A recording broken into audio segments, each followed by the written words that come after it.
Chapter 1088. Chapter 1086, Xie Yufeng's gloominess. Xie Yufeng had been quite troubled these past few days. He hadn't even gotten to know Lin Yi's background yet, and he was already at a disadvantage.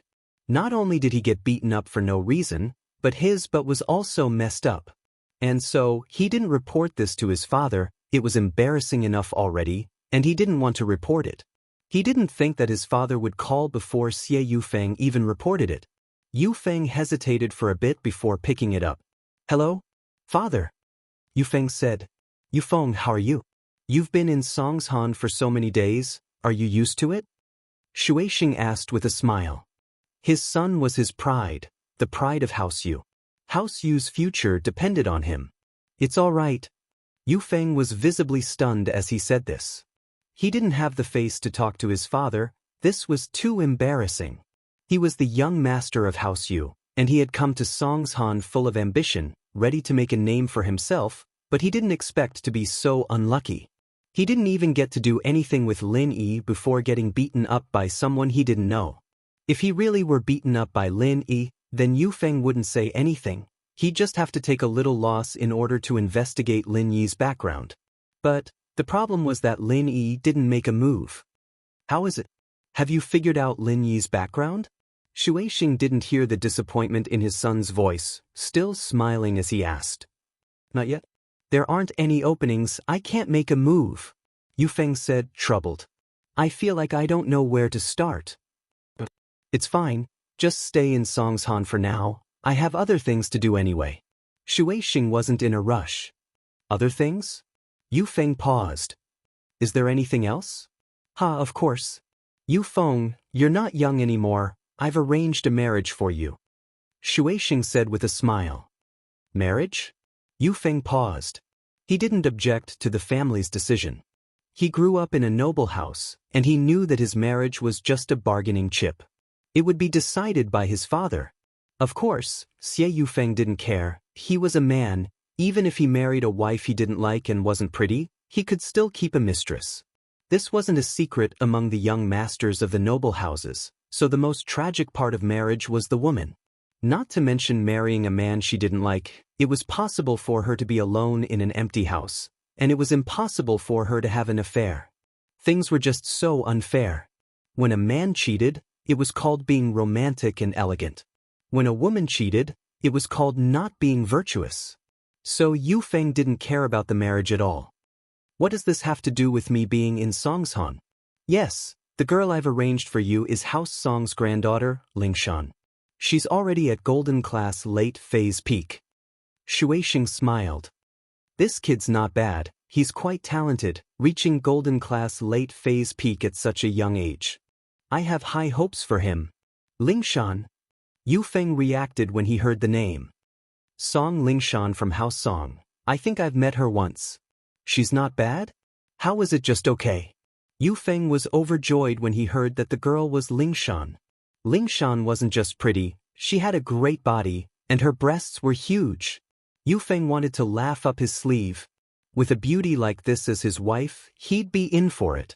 Yufeng originally didn't have much interest in the girl he was going to marry. After all, House Yu cared about the whole benefit. If they got an ugly girl, he'd have no choice but to accept it. As long as they kept the marriage going, he'd look at this girl once in a while, and the rest of the time, he'd go play. But his father's words ignited the fire of desire in Yufeng's heart. He was just too lucky. I think it's not a bad idea. She's working in Songshan's police station right now, so I think you should stay in Songshan and interact with her for a bit. After a while, when Lin Yi's matter is over, you can come with me to visit House Song and ask for her hand in marriage," Shuixing said. "All right, no problem." Yufeng quickly agreed. To him, this was an unexpected surprise. He was just worrying about how boring life was in Songshan, and now he had something to do. Hitting on girls had always been Yufeng's favorite. It'd be best if you can have some sort of relationship with her in advance and solidify your relationship. Otherwise, the granddaughter of House Song is very outstanding, and I'm afraid that she'll be targeted," Shuixing reminded. "I heard that House Chen's Chen Yutian has been chasing after Lingshan for a couple of years now." House Song's Kung Fu is a top-level practitioner's practitioner. It'll be good for you too. I know, don't worry Dad, I'll take care of this. Yu Feng was afraid that his father would want him to treat Lingshan politely before the marriage, but now his father was telling him to find a chance to sleep with Lingshan. And, right, how's your Kung Fu? Have you made any progress? You've been stuck at Mystic Early Phase Peak for a while now, right? Are there any signs of a breakthrough?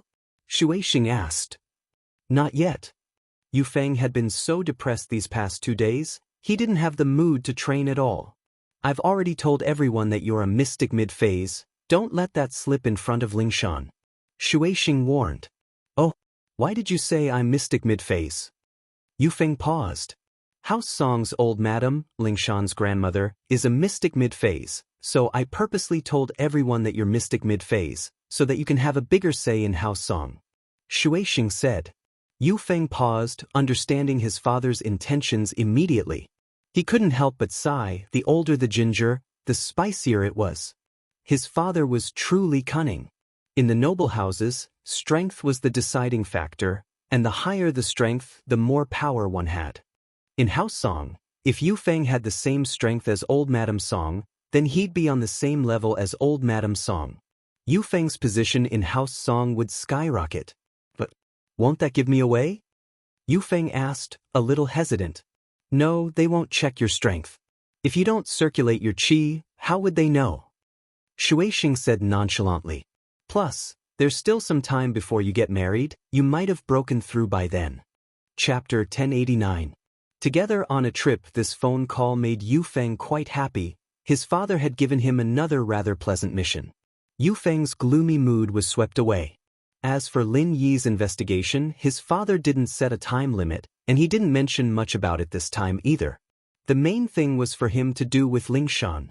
Yu Feng really liked this mission. Old Song Xiangwen, on the other hand, wanted to give his granddaughter a surprise, so he didn't tell her about the marriage. As far as Xiangwen was concerned, she'd be very happy after hearing this news. After all, Lingshan's wish was for a man stronger than her, and this man, as far as Xiangwen was concerned, had to be someone from House Yu. Other noble houses' heirs wouldn't be this strong. Lin Yi didn't know that Lingshan's happy call would attract so much trouble. When Lin Yi walked out of Lingshan's apartment, it was already very late. The night breeze cleared his mind quite a bit. Lingshan's temptation almost made Lin Yi lose control. Ever since he blended into this relaxed life, Lin Yi realized that his heart had changed. He was no longer as cold and emotionless as before, and he no longer had a heart of stone. The him now was much more easily moved. Life seemed to have become more interesting, but Lin Yi really didn't know if this was a good thing or a bad thing. After getting in the car, Lin Yi drove home, but on the way there, he was thinking about a very important problem. As of now, Lin Yi's biggest weakness was that he didn't have enough helpers. One could say that out of all the practitioners Lin Yi had, the strongest was himself. Although Lin Yi really wanted to bring Faubert, Wei Wu, and Lingshan to higher levels, he couldn't do anything. The energy in the jade space was endless, but if he used his body as a medium to transfer it, there would be a bottleneck. This bottleneck came from one's own strength. He was a mystic, and he could only bring others up to golden class late phase peak, not one bit more. So, if he wanted to make others stronger, then Lin Yi had to become stronger first. Only when Lin Yi broke through to Earth class could he bring the people around him to mystic. But this made Lin Yi feel like it was useless. He was already an Earth class master, and having a mystic class master as a helper wouldn't be as effective. If he could let others directly absorb the energy in the jade space, then that would be great. But even if they could, Lin Yi didn't want others to know his secret. This secret was his trump card, and those who could share it with him had to be the ones closest to him. If Tang Yun was also a practitioner, then Lin Yi wouldn't hesitate to share this secret with her. Lin Yi was very clear about Tang Yun's feelings for him. She was a girl who would never leave him, and even wanted to drop out of school to accompany him back to his hometown to farm. But other people, Lin Yi didn't have enough trust. Of course, even if he trusted them, Lin Yi couldn't let them directly absorb the energy in the jade space. If he could release and transfer the energy out of the jade space, then it would be easy, but Lin Yi was just thinking about it. When he got back to the villa, Lin Yi saw Meng Yao and Yushu sitting in front of the coffee table, flipping through a bunch of posters.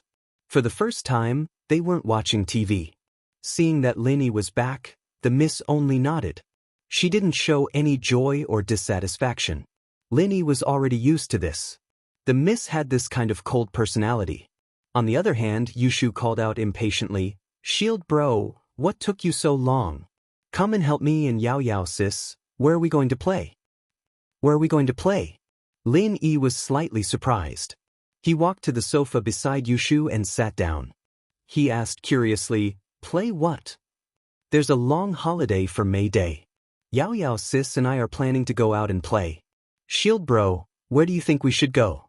Yushu explained as she pointed at the posters on the coffee table. "Yao Yao sis and I are a little dizzy, can you help us take a look?" May Day holiday? Lin Yi suddenly remembered that May Day was International Labor Day. It was a legal holiday. It turned out that he had become a normal person. The Lin Yi of the past didn't have holidays. When there was a mission, no matter when, Lin Yi had to throw himself into work. When there was no mission, it was a holiday. So Lin Yi was very indifferent to the concept of holidays. It wasn't until Yushu said this that he realized that he was a student now. Naturally, he had to have a holiday. Yeah. Yushu nodded and passed a bunch of posters to Lin. "Where do you guys want to go?" Lin Yi didn't look at the posters. He put them aside and said, "The advertisements on them are a little exaggerated. It doesn't matter whether I look at them or not. But on May Day, my medicine company is opening. I can't leave. You two go? Then we'll go on May 2nd. It's a couple of days off anyway." Yushu said casually, "Right, Yao Yao sis?" "Yeah." "Lin Yi, I meant to invite Tang Yun and Xiao Xiao. Let's go together." Meng Yao nodded and looked at Lin. The miss word surprised Lin. He didn't expect her to invite Tang Yun and Xiao Xiao. But then again, the miss had always been a reasonable person. Lin Yi wasn't surprised that she made this decision. It was just that she said it herself and not through Yushu. That was why Lin Yi felt weird. "Sure, but I saw Xiao Xiao's phone. She wants to go to the beach to watch the sunrise. Why don't we go on a tour there?" "We won't go with the tour group."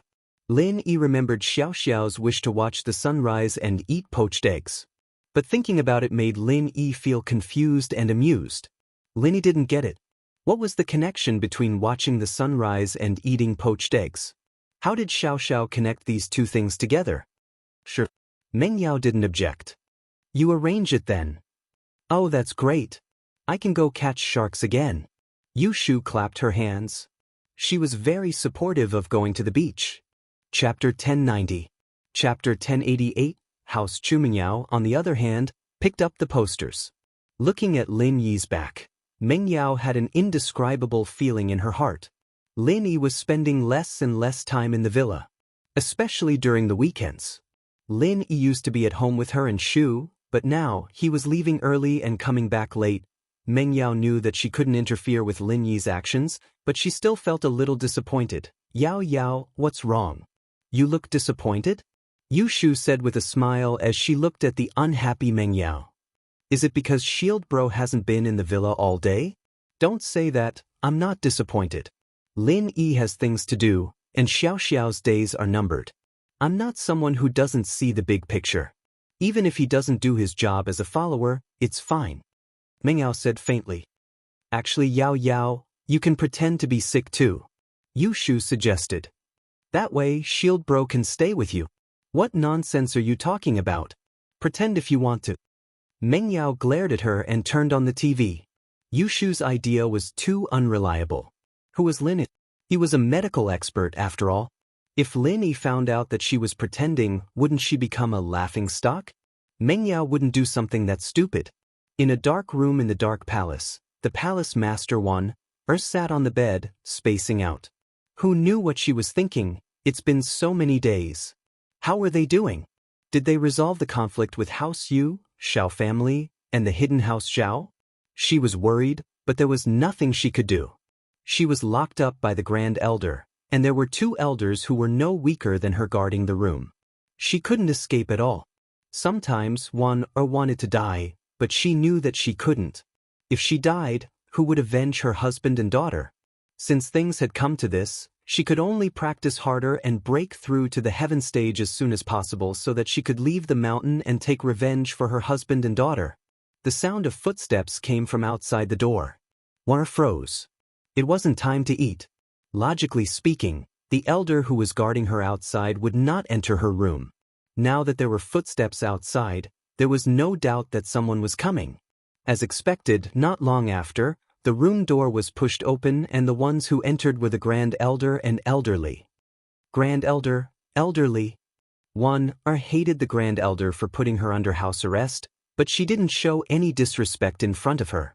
After all, she knew that while the Grand Elder was stubborn and heartless, everything she did was for the good of the Dark Palace.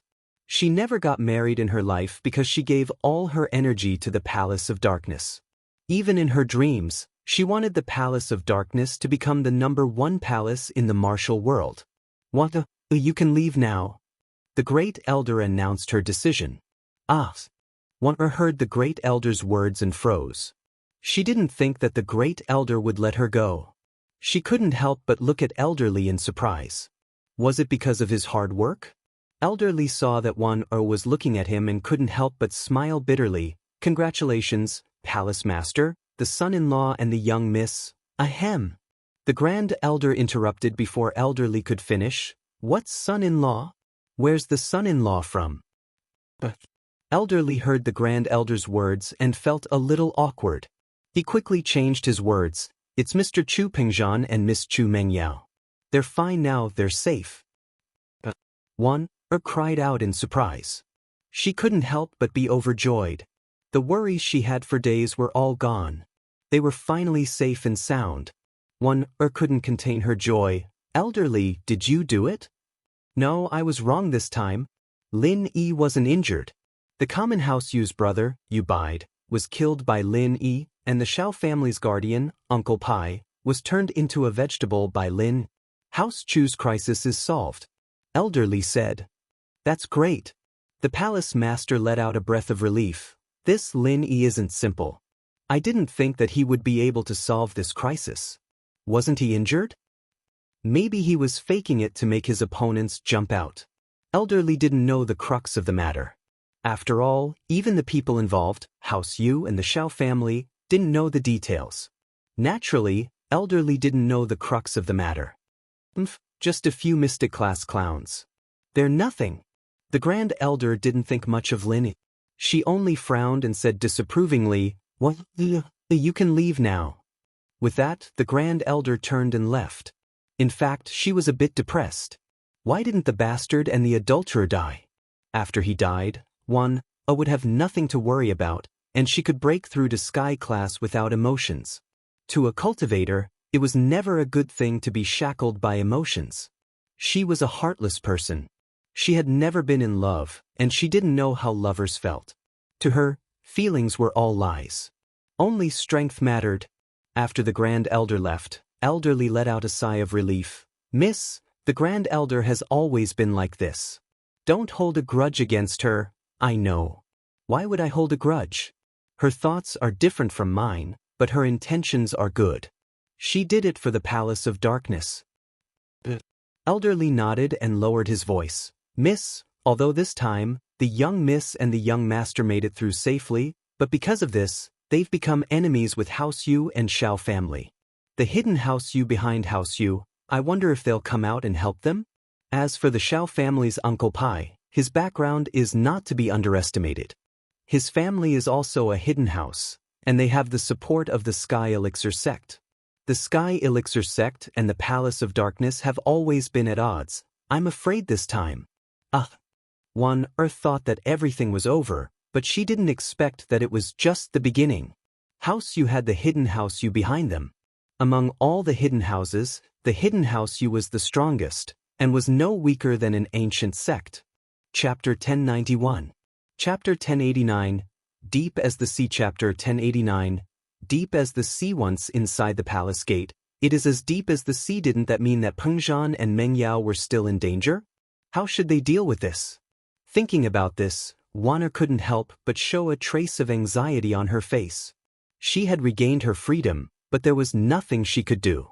She couldn't just leave the mountain and stay with Pengzhan and Meng Yao, could she? Plus, she might have regained her freedom, but whether or not she could leave the mountain was still unknown. She believed that the Grand Elder had already ordered her not to leave the mountain. "Miss, we can't do anything about this right now. Fortunately, the hidden house you hasn't made any moves yet, and Uncle Pai's hidden house doesn't seem to know about this either." Elderly sighed. "Right now, we can only wait and see. But the biggest threat to House Chu right now isn't House Yu and Uncle Pai's hidden house, but something else." "Uncle Li, why are there other troubles?" The palace master asked worriedly. "From what I know, Ma Zhu's Shifu, Jin Wudi, has already submitted an application to the Hidden House Council, preparing to come out and cause trouble for Lin Yi, to avenge his disciple.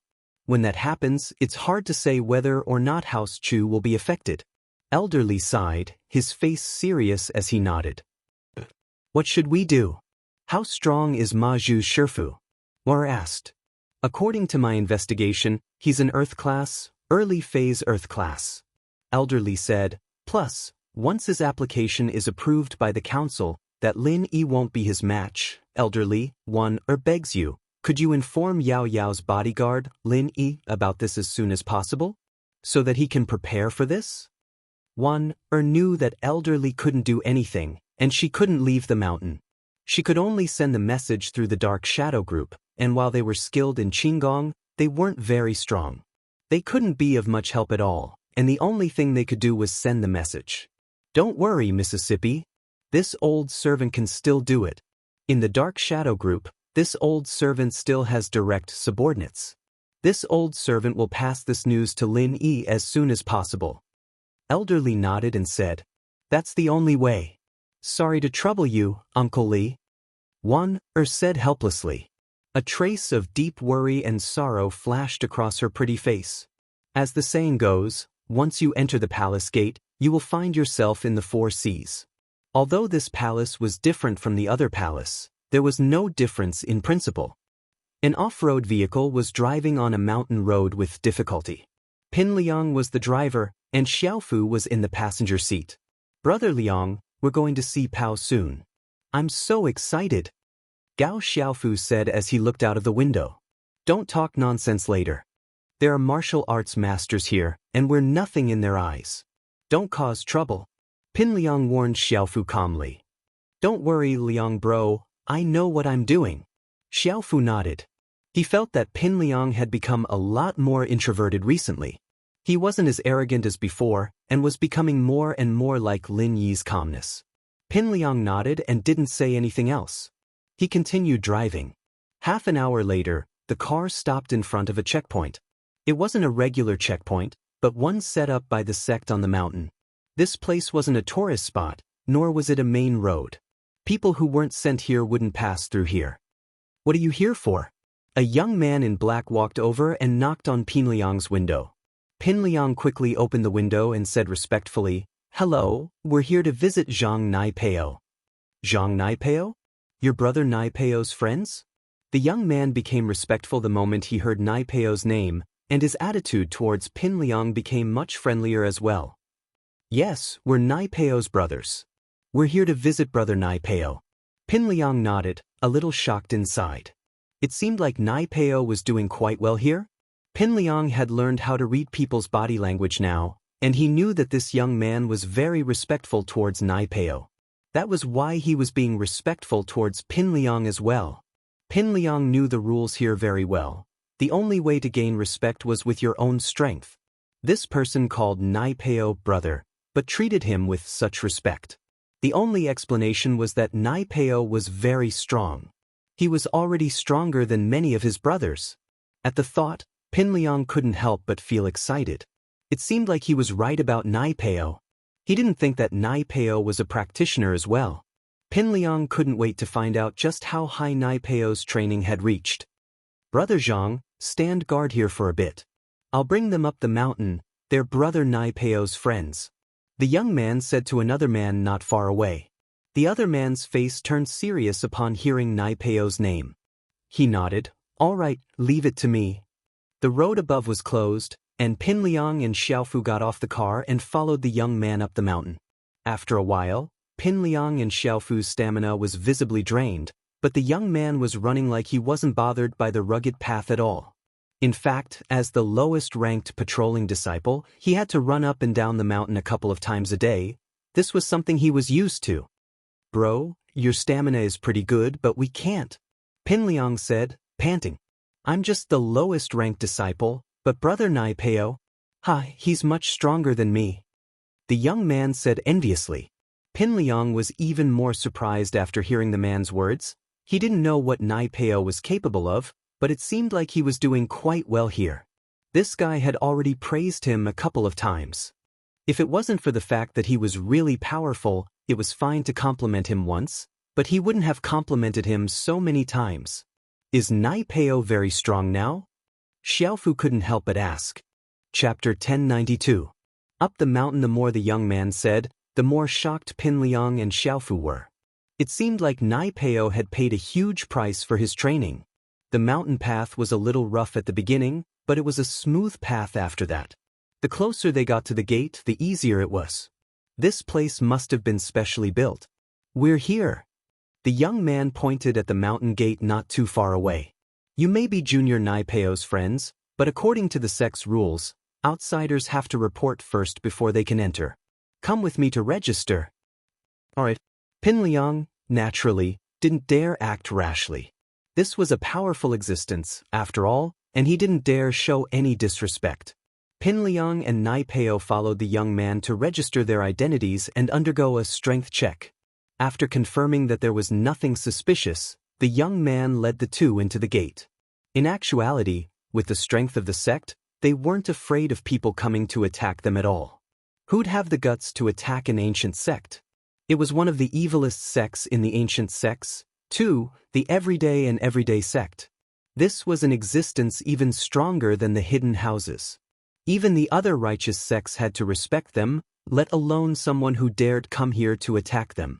But rules were rules, and this was a tradition that had been passed down for many years. Pin Liang saw a lot of disciples practicing martial arts as soon as he entered the mountain gate. It was a sight that made him envious.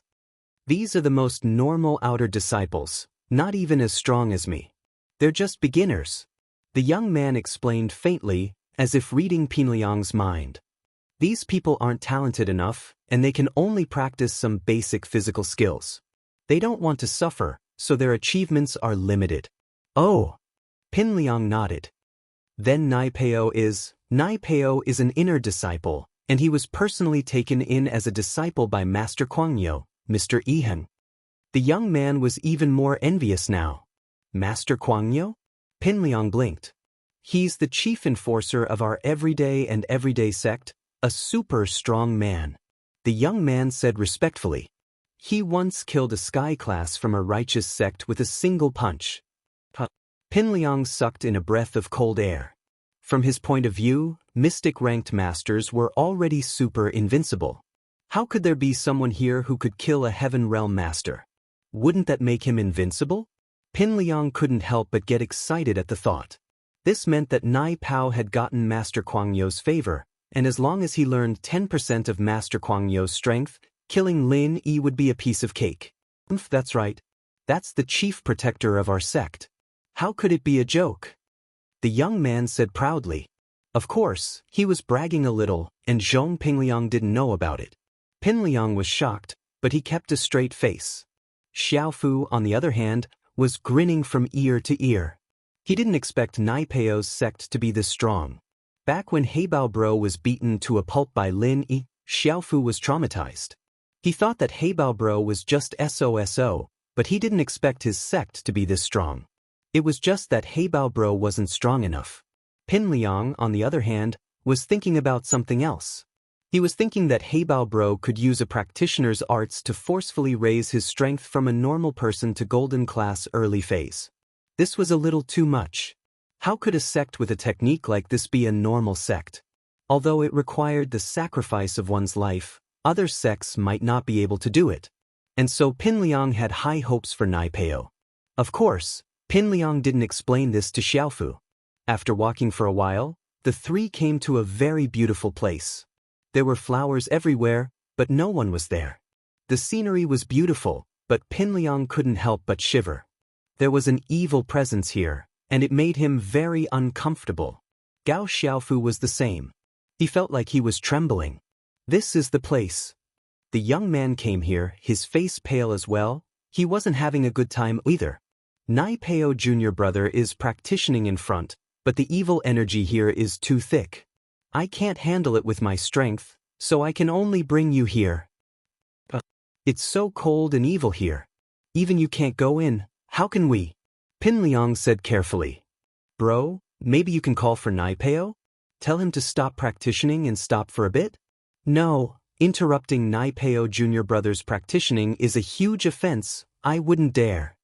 The young man shook his head. Call him yourself if you want to, I can't take the blame if Nai Peo junior brother blames me. That's fine. Pinliang nodded. But you have to tell me first, where is Nai Peo junior brother? Over there. The young man pointed not far away. That's Nai Peo junior brother. Huh. Pinliang paused and looked in the direction the young man was pointing. What he saw surprised him. What entered his eyes was a lump of black stuff. On the beautiful grass was a black object. If one didn't look closely, they'd think it was a reef, but this was the place the young man was talking about. Bro, you're talking about Nai Peo? Pinliang was confused. Big bro, you mean Nai Peo? Yes. The young man nodded. Oh. Pinliang didn't know what to say, but he still called out to the black rock. Zhang Nai Peo. Nai Peo was practicing when he heard someone call him. He frowned, a little pissed off. After all, no one was allowed to disturb him when he was practicing. Even Guangyo Grand Master's people had to wait until he was done before calling him. But this voice. It was very familiar. Nai Peo opened his eyes abruptly as he remembered the owner of the voice. He stood up abruptly and waved his hand, dispersing the black object on his body. It turned out that the black layer on Nai Peo's body was actually a swarm of black wasps. Chapter 1093. Chapter 1091, You've been tricked, Liang bro. Nai Peo stood up and ran towards the owner of the voice. It was obvious that he was extremely excited right now. Nai Peo. Pinliang didn't think that Nai Peo would have a layer of wasps on himself. It made his heart palpitate and excited at the same time. It seemed like Nai Peo's kung fu was quite extraordinary. Seeing that Nai Peo's disciple knew who he was, the young man stepped back and said his goodbyes. He called Nai Peo disciple in the sect, but Nai Peo's position and strength had far surpassed his. Other than the fact that they were disciples, the two were completely different. Liang bro, I didn't think that you'd come to see me. Nai Peo, on the other hand, was very excited. He thought that he wouldn't be able to see Pinliang again after going up the mountain, other than when he went down. But Pinliang actually took the time to come see him. This was very touching. You're my brother, and you're training hard for me. Naturally, I have to come see you often. Pinliang said solemnly. He'd learned how to win people's hearts a long time. He knew that Nai Peo would be of great use to him in the future. Naturally, he was very close to him. Liang bro, don't say that. You're my boss and you always will be. If it weren't for you, my family would have died a long time ago. My life is yours. If you tell me to go east, I'll never go west. Nai Peo said solemnly. Good. Very good. Pow, I was right about you. Pinliang said excitedly as he patted Nai Peo's shoulder. Right, Pow, what kind of kung fu are you training? Why is it so scary? There's so much evil energy around here. I'm training in the wasp absorption arts. Nai Peo didn't hide anything, telling Pinliang what he was training in. Wasp absorption arts? Pinliang blinked. Does that have anything to do with absorbing stars? Nope, wasp absorption arts is a skill that absorbs bee venom. I'm using bee venom to increase my strength. Nai Peo explained, there's too little qi in the world right now, and it'd be hard to improve with normal training. Our day after day sect is a demonic sect, and we rely on absorbing evil poisons to quickly increase our strength. It's similar to absorbing true qi, but our cultivation process is much more arduous and difficult. I see.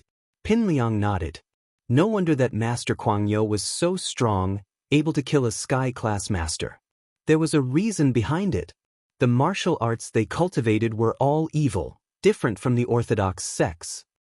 Since you're from the devil sect, have there been any righteous sects that have come to cause trouble for you? Pin Liang asked subconsciously. He didn't need to hide his thoughts in front of Nai Peo. He could tell that Nai Peo really thought of him as his boss, so Pin Liang didn't need to hide anything. Righteous sect? Nai Peo smiled. Liang bro, you're talking about something from a wuxia novel, right? In reality, these sects prioritize their own interests. Why would they have the time to find trouble with us for no reason? Wasn't he crazy? He couldn't even take care of his own business. Why would he go find trouble with others? Plus, normal sects do a lot of dirty things as well. From what I know, the famous Sky Elixir sect is a sect that relies on plundering, killing, and pillaging. They specialize in doing evil things. I see. Pin Liang didn't know what was going on, but after hearing Nai Peo's explanation, he realized that he was overthinking things. The devil sect was a powerful sect as well.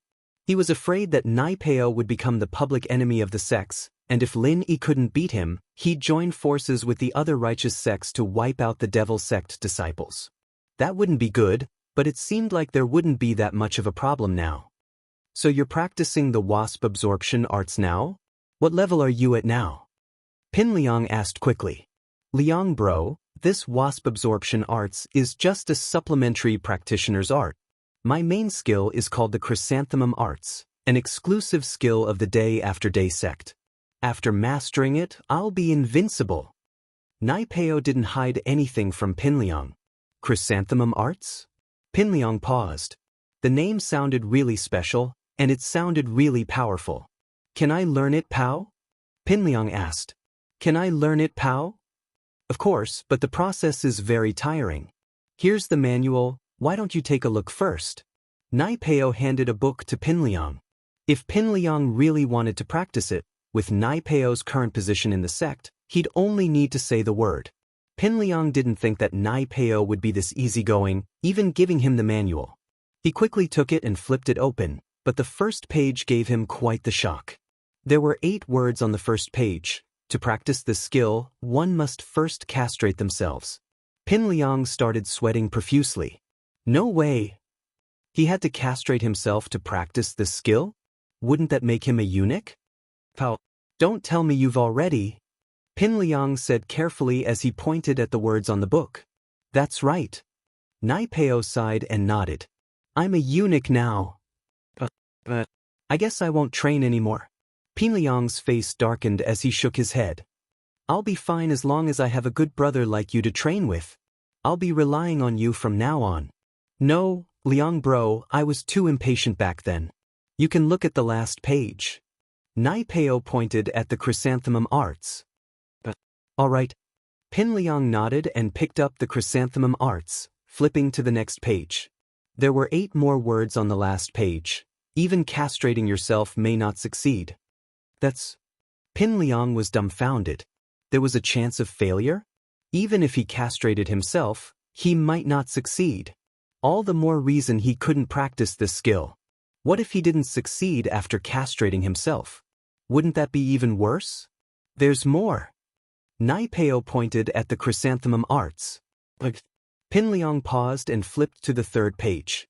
There were 8 more words. Success without castrating yourself. Pin Liang's eyes went wide. Seriously? Pao, you've been tricked? Chapter 1094. Chapter 1092. Careful after hearing Nai Peo's words, even someone as calculative as Pin Liang felt touched.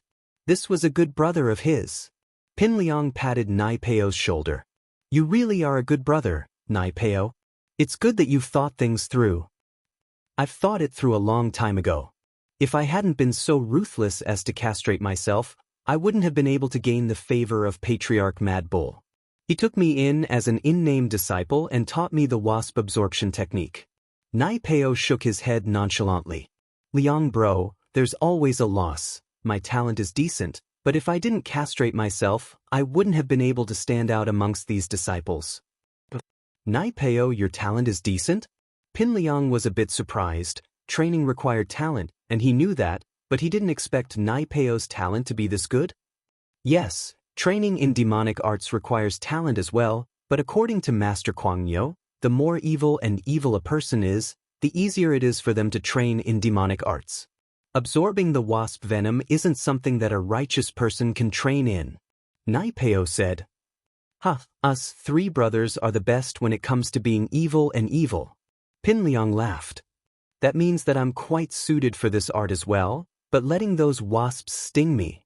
Just the thought of it scares me. Forget it. Right, Nai Peo, what's your strength right now? I'm golden class late phase peak now, and I'll be breaking through in a few days. When I break through to mystic, it'll be Lin Yi's time of death. Nai Peo said confidently. When that time comes, I'll go down the mountain and help Liang Bro vent his anger. You can't. Pin Liang jumped. On one hand, he was shocked at how fast Nai Peo's strength had increased, but on the other hand, he didn't want Nai Peo to go down the mountain and die. You can't? What do you mean? Nai Peo paused. Pow, as far as I know, Lin Yi is at least in the early phase of the mystic class. Pin Liang said. Plus, there's a mystic mid-phase physical practitioner who's no match for Lin Yi. Lin Yi's already crippled him. You can't let your guard down. Ah? How did Lin Yi become so powerful? When I left, wasn't he only at the late phase of the golden class? Nai Peo was taken aback. He didn't think that Lin Yi would level up in this time. One had to know that the proper mental cultivation method was to absorb spiritual energy from the natural world, which made the cultivation process incomparably slow. In those places with abundant spiritual energy, the speed was not as fast as the Devil's Sect Kung Fu, let alone in the city. How did Lin Yi cultivate? Pin Liang nodded solemnly. That's right, but Lin Yi is indeed that strong. He's a mystic early phase spiritual practitioner, and he can injure him with ease. We can't let our guard down. Before we have absolute strength, we can't make an enemy out of him. Unless we have absolute strength and can kill Lin Yi in one hit, then we can't make a move. From what I know, not only can Lin Yi heavily injure a practitioner of the same level, but he can also beat someone of a higher level. He's really hard to deal with. He's that strong? Nai Peo's face turned serious after hearing Pin Liang's words. Nai Peo knew very well what kind of person Pin Liang was. He wouldn't put others down for no reason.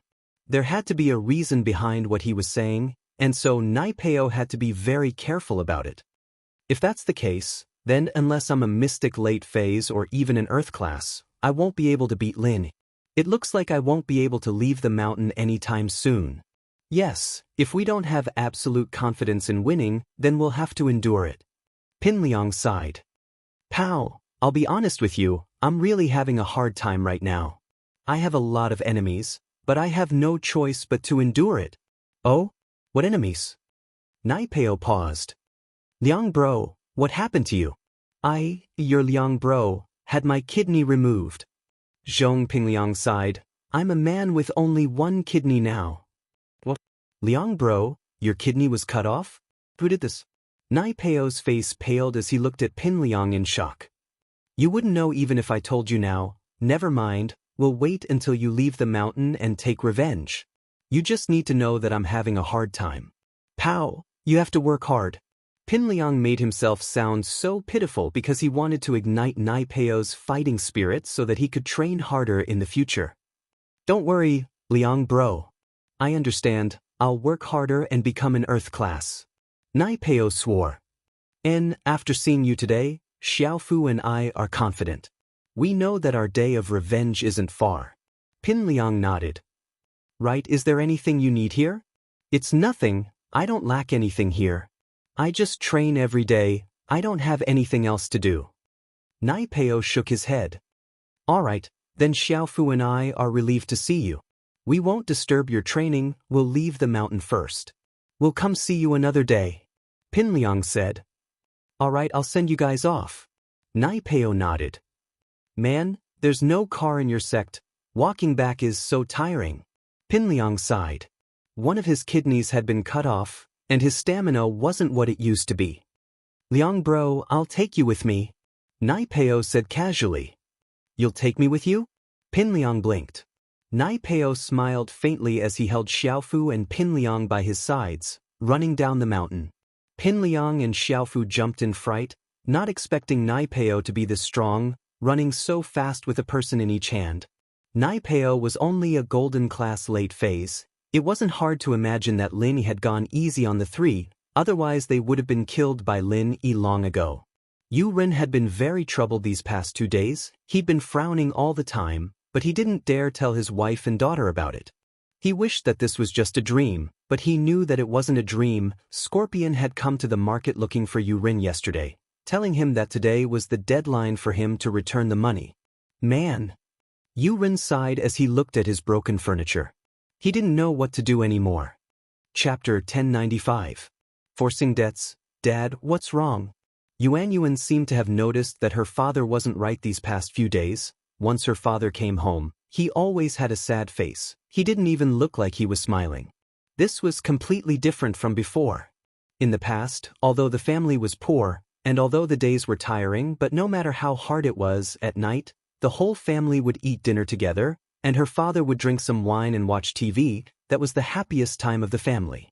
But now, her father would drink to drown his sorrows. He wasn't enjoying the happiness of drinking like before. Yu Ren sighed again. He didn't know what to say to his daughter. Dad, what's wrong with you? If there's something on your mind, just say it. I'm your daughter. We'll face it together. Yuan was very sensible as she sat beside her father. Yuan, I've let you down. I've let your mom down. Yu Ren couldn't take it anymore. He was ready to tell her the truth. Today was the deadline, and tonight, Xiao Luozi would bring people to collect the debt. Even if he wanted to hide it, he wouldn't be able to. Dad, why are you saying this all of a sudden? How are you letting me and Mom down? Yuan paused, looking at her father strangely. Yu Ren's wife was a part-time worker. She went to a rich family to be a nanny, so she wasn't home right now. There was only Yu Ren and Yuan at home. Yuan, Dad was tricked into gambling. I lost 500,000. Yu Ren lowered his head, depressed. What? Dad, what did you say? You lost 500,000? Yuan's eyes were wide open. She looked at her father in disbelief. Dad, are you joking? We don't even have 500,000. We don't have 500,000. If we did, I wouldn't be so worried. My 500,000 was a loan from the arena. Yu Ren said with a bitter face, his head down and his face down. Dad, what's going on? Why did you borrow money from the loan sharks? Yuan was shocked. In her eyes, her father had always been a good person. He didn't have any bad habits like gambling. How did he lose 500,000 all of a sudden? Was there a hidden reason behind all of this? It's a long story. Since Yu Ren had opened his mouth, he didn't plan to hide it anymore. He told his daughter about how he went to the arena, how he was tempted to borrow money to bet, and how he lost everything. Dad, it's illegal for these people to organize an underground boxing club. Moreover, gambling is also illegal. We can call the police. As long as we call the police, I believe that the police will definitely catch them all in one fell swoop. You don't have to pay back the money. Although Yuan was a working girl, she also knew the law. She knew that whether it was underground boxing or organized gambling, they were all illegal acts. Yuan, your way of thinking is too childish. Yu Ren waved his hand and shook his head. If I dared to call the police, would I be sighing like this? They were an organization, not a single person. They were ruthless and killed without batting an eye. When people died, their corpses were dragged out to feed the crocodiles. They could do anything. We called the police. Indeed, the police had the ability to destroy their underground boxing arena, but what about us? Their organization wouldn't let our family go. Yuan was young, but she understood the logic behind her father's words. This underground boxing arena wasn't an independent existence. There was a bigger organization behind it. Even if the arena was destroyed, as long as the organization was still there, her family wouldn't be able to live in peace anymore. Plus, from her father's words, she knew that these people were demons who killed without batting an eyelid. They would definitely come for revenge. Yuan, what do you think I should do? I really regret it listening to other people's words. Now, there's nothing we can do. Yu Ren sighed and said helplessly. While the father and daughter were talking, there was a sudden violent knock on the door. Yu Ren jumped in fright. It must be Scorpion coming to collect the debt. Yu Ren's forehead was covered in cold sweat. Dad, is Mom back? Yuan was also a little worried.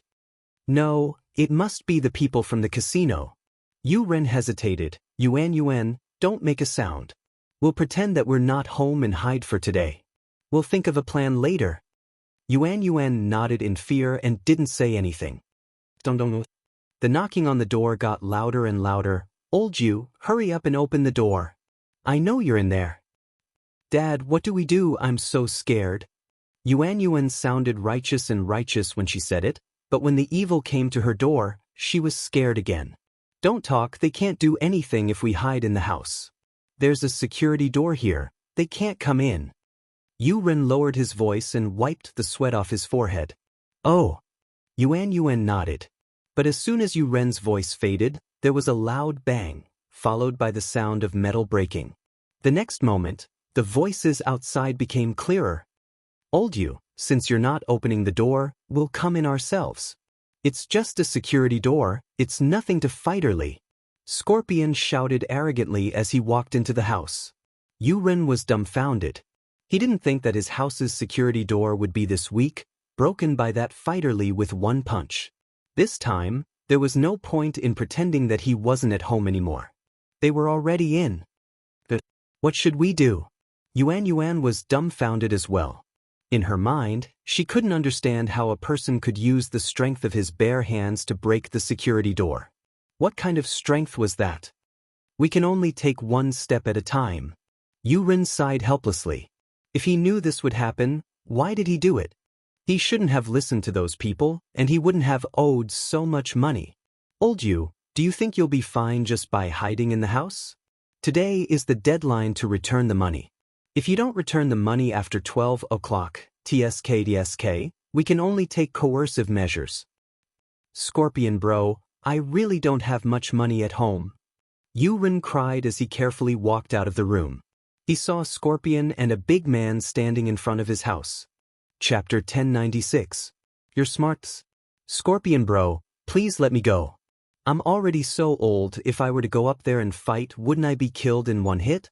Yu Ren shivered and looked at Scorpion carefully, speaking weakly. So what if you die? Scorpion didn't care. Who doesn't die? So what if you die? Yu Ren was pissed off, but he didn't have any temper. He hesitated. How about, I go with you guys to fight, can you let my wife and daughter go? No Dad, don't go, I'll go. Yuan was very filial. She knew that as long as she went on stage, she would die for sure. Commoners like them who hadn't gone through any training, how could they be a match for the fighters? So, Yuan thought that if she could exchange her death for her parents' safety, it would be worth it. Yu Ren, are you guys stupid? I'll find a fighter to fight, and they'll only pay 100 or 200,000 at most, and you want to pay 500,000? Are you dreaming? Scorpion humphed and said in disdain, I feel like I'm losing out if your whole family goes on stage. You're forcing me to die. Yu Ren was panicking. If this whole family went on stage, they wouldn't be able to return. So what if I'm forcing you? Die if you can, pay me back if you can't. Scorpion humphed and said. Yu Ren felt bitter, thinking that he really couldn't do anything. With that thought, Yu Ren couldn't help but sigh and lower his head. Don't trouble my dad, the son will pay his father's debt, I'll go with you guys. Yuan couldn't help but stand up after seeing her father's troubled look. How much can you earn by fighting in the ring? But little girl, you are not bad looking. How about this, I'll sell you to a brothel. We'll talk about it when I earn 500,000. Little Scorpion squinted his eyes and looked at Yuan. It was as if he suddenly had an idea. Yuan was dumbfounded after hearing Scorpion's words. She didn't care if she died, but if she was sold to a brothel where she would be humiliated by different men every day, she'd rather die.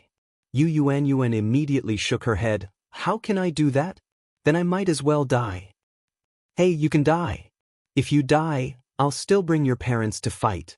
Little Scorpion didn't care. Who are you trying to scare with death? How can you be like this? Yuan's tears immediately flowed out. She felt that these people were so unreasonable. How could they be so overbearing? However, she would never agree to let Yu Yuanyuan work in a brothel. But this girl is not bad, huh? It's quite to my liking. Fighter Li, who had been silent all this time, finally opened his mouth.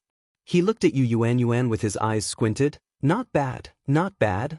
Although Yu Yuanyuan wasn't a top-notch beauty, she was very pure. She belonged to the type that the more you look at her, the more you look at her. As for Fighter Li, he had played with many prostitutes, so he liked the pure type. Otherwise, he wouldn't have fallen in love with Yu Yuanyuan and created such a complicated scene. However, he didn't look for Yu Yuanyuan to play with her once or twice. He wanted Yu Yuanyuan to be his long-term concubine. It'd be best if she willingly served him. That way, it'd be fun. Forcing her wasn't Fighter Li's style. Oh, Fighter Li, you like this girl? Little Scorpion pretended not to know and asked in surprise. And that's right, I like her. Fighter Li didn't hide anything and nodded. Little girl, I like you. Come back with me and be my concubine. Serve me well and I'll guarantee you a good life. Your father's debt will also be written off. How about it? Yu Yuanyuan was suddenly at a loss. She was quite unwilling to be with an emotionless evil person, but what could she do even if she didn't want to? Yu Yuanyuan didn't want to, but she knew that this way, she and her father wouldn't have to die. The crisis at home would be over. What do you mean? Scorpion frowned and became impatient. I'm telling you, Yu Yuanyuan, either you serve Fighter Li or you go to a brothel and earn me 500,000. Make your choice. But Yu Yuanyuan lowered her head helplessly. Tears welled up in her eyes. At this moment, she really didn't know what to do. If she could choose, she'd rather die. But she also knew that if she died, her parents wouldn't have it easy either. They'd all die. If what Fighter Li said was true, then she'd sacrifice herself for the happiness of her family. Even though she didn't want to serve Fighter Li, it was still better than going to a brothel. You're still hesitating when it's such a good thing? Scorpion turned around impatiently and said to Fighter Li, this girl doesn't know what's good for her. Why don't we just let it go? There are so many pretty girls out there, why waste time on her? I'll find you another one later. Let's sell her to a brothel. You can't force a melon to be sweet. Look at her hesitant face. If she doesn't serve you well, then what's the use of her? No need, I like her. Fighter Li waved his hand and said, little girl, your name is Yu Yuanyuan, right? Let me tell you, I may be a rough person, but I love you. If you follow me, you won't lose anything. But Yu Yuanyuan hesitated and looked at her father Yuren. Yuren didn't feel good either. But what could he do? Facing people like Scorpion and Fighter Li, the life and death of his family were in their hands. He didn't dare resist at all. Yuanyuan, what do you think? Yuren was still a man of principle. He wanted his daughter to make a choice. If you don't want to, then the three of us can go to hell together. We don't need to suffer anymore. But I'll go with him. Yu Yuanyuan hesitated and finally nodded with tears in her eyes. Her whole family was dead. That was not what she wanted. But now, she only needed to serve Fighter Li. That was a blessing in disguise. As long as her parents were fine, Yu Yuanyuan would accept it. Chapter 1097. Chapter 1095. Gooden's secret Fighter Li was also very happy when he heard this news. He thought that he would have to force Yuanyuan a few more times before she would give in, but he didn't expect that this was the first time they came, and just by smashing the door, the father and daughter were already scared to the point of wetting their pants. Then what else is there to say?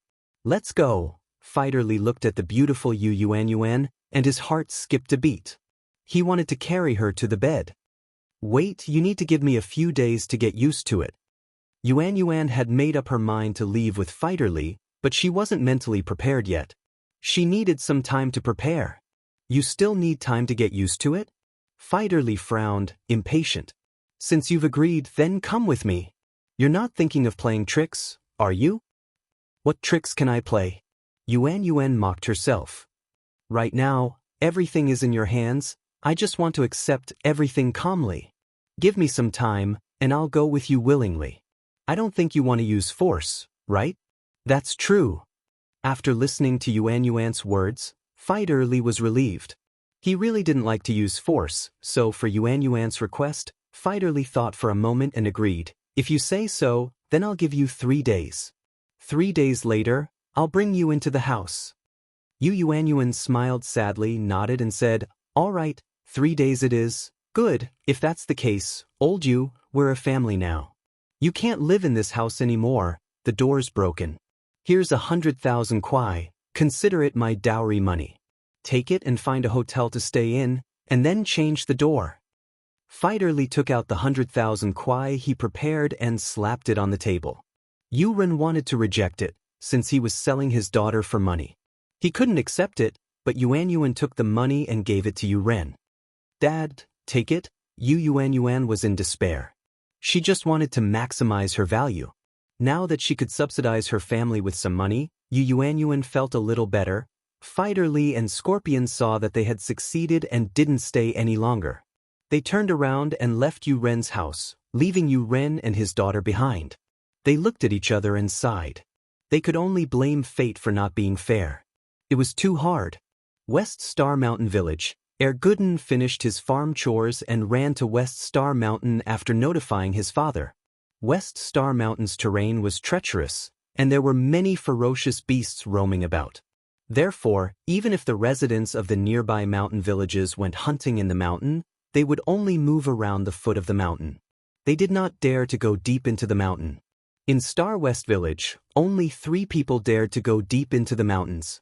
One was the old doctor in the village, Old Lin. The other was the little medicine boy, Lin Yi, and the last one was Lin Yi's follower, Gooden, Zhou Jiaming.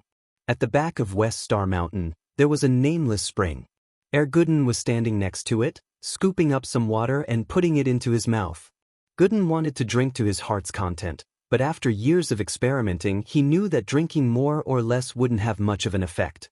It could only last for a short period of time, and after a while, the effect would fade. Gooden had thought of using a bottle to bring some water with him, but once the water left the nameless spring, it would lose its effect. This made Gooden feel helpless, but there was nothing he could do. Who told him to be naughty when he was young, secretly drinking Old Lin's medicine? It was said that he had a type of poison in his body, and he needed this nameless spring to provide energy. If he didn't replenish the water in a short period of time, the poison would start to absorb his energy, and eventually, he would be consumed by the poison. This was why Gooden couldn't go out as he pleased. After drinking the water, Gooden flew down the mountain and ran to Old Lin's house. When Gooden arrived at Old Lin's house, Old Lin was checking the pulse of an old lady from the neighboring village. He only nodded at him when he saw Gooden, signaling for him to sit on the side and wait while Old Lin continued to check on the old lady. Gooden was a regular at Old Lin's house, and he didn't mind strangers. He sat on the side and waited for Old Lin. Old Lin was the only doctor in this area, and there weren't any proper hospitals nearby. Whenever people got sick, they would come to Old Lin for treatment. Of course, they didn't know that Old Lin was a miracle healer. They came here to enjoy the treatment of a miracle healer at a super cheap price. It's just a cold. Do you want Chinese medicine or Western medicine? Old Lin asked faintly. How much is Chinese medicine, and how much is Western medicine? The people here cared a lot about money. The old lady was calculating which medicine was cheaper. Chinese medicine is 20, Western medicine is 50 cents. Old Man Lin did not bother to explain the difference between Chinese and Western medicine. Old Man Lin's purpose here was to conceal his identity, not to save people. Western medicine then, the old lady said quickly. Quick Effect Cold Capsule, 50 cents a pack. Old Lin found a pack of Quick Effect Cold Capsule and handed it to the old lady. The old lady gave the money and left. Old Lin turned to Gooden. Gooden, you're here today to find Lil Yi, right? Yes, Grandpa Lin, boss told me to give him medicine. Gooden nodded honestly. You're done with your family business? It's already past the spring plowing season. Old Lin nodded and went to get the medicine for Gooden. You drank the water from the spring, right? Grandpa Lin, I drank it just now. Gooden didn't hide anything from Old Lin. Okay, that's good. But remember, you have to come back within 3 months. Otherwise, even I won't be able to save you. Old Lin said solemnly as he put a bottle in Gooden's hands. Don't worry, Grandpa Lin, I know how important this is. I'll definitely come back. Gooden didn't dare joke around with his life. Right, here's 2,000 kwai. Take it with you as travel expenses. Old Lin took out another 2,000 kwai and gave it to Gooden. How can I? Gooden jumped. He didn't think that Old Lin would give him this much money. 2,000 kwai was enough for a family in a small village like this for a year or two. Chapter 1098. Chapter 1096. Ask your boyfriend. Gooden, naturally, didn't say anything else after hearing that it was Lin Yi's idea. He took the money and put it in his pocket. Other than his parents, he only listened to Lin. Be careful on the road, you're a straightforward person. I'm not worried about your kung fu, but I'm worried that you'll get scammed. Old Lin said, don't trust people easily when you're outside. Ah. Gooden scratched his head and smiled. This is Lil Yi's address and contact number. Keep it safe and contact him when you get there. Old Lin gave Gooden another piece of paper. Gooden quickly put it away with the money and nodded. When do I leave, Grandpa Lin? Tomorrow. I'll book a ticket for you later. Old Lin said. The next morning, Gooden started his journey. On the train, he listened to Old Lin's words and showed enough vigilance. He didn't want to talk to strangers casually. He heard that there were a lot of scammers on the train, and he didn't want to start on a bad note. Lingshan's strength had increased greatly, but the joy that came with it didn't last long. The seemingly peaceful Songshan City had another case. Up until now, there had been 6 cases of hooligans causing trouble and running away, 5 cases of foreign workers running away because of a conflict, 3 cases of illegal taxi drivers running away, 2 cases of fitness trainers taking liberties with female students and running away. There were also more than 10 cases of workers running away from various industries. Adding them all up, there were almost 30 cases of people disappearing out of nowhere. And this was just the known cases. There should be more unknown cases, but there was no way to count them yet. The missing people were all from different professions, and they didn't seem to be connected at all. But the fact that so many of them had escaped in such a short period of time was enough to draw the attention of the higher-ups. Even Huaijuan, who was far away in the provincial capital, had gotten the news and called to ask about the details of Lingshan's case. Instinctively, Lingshan felt that things weren't as simple as they seemed. These missing people didn't have any connection with each other, and they weren't related at all. They hadn't even seen each other before, but they all had one thing in common. They were all strong men, and not a single woman. Of course, this could be a coincidence, but Lingshan felt that it wasn't. At present, these cases were just simple missing persons cases. They had not risen to the level of criminal cases. After all, they were just missing people, not corpses. But Lingshan felt that these cases weren't as simple as the missing person cases. There had to be some secrets and secrets hidden in there. Lingshan didn't have any leads yet. Dang dang dang. There was a knock on the office door. Come in. Lingshan calmed herself down, returning to her usual composure. Captain Song, there's another case from the traffic police, a bus driver who ran away after a hit-and-run. It's been confirmed that his ID and driver's license were fake. Wang Li pushed the door open and placed a case file on Lingshan's desk. Lu Wang Li, what do you think? Is this case the same as the missing girl's case? Lingshan frowned as she looked at the file Lu Wang Li handed her. Based on my intuition, yes, but there's no evidence. Wang Li sighed. Captain Song, I feel like there's a huge conspiracy brewing here. We can't let our guard down. Yeah, I think so too. But for now, apart from the disappearance of these people, everything is peaceful.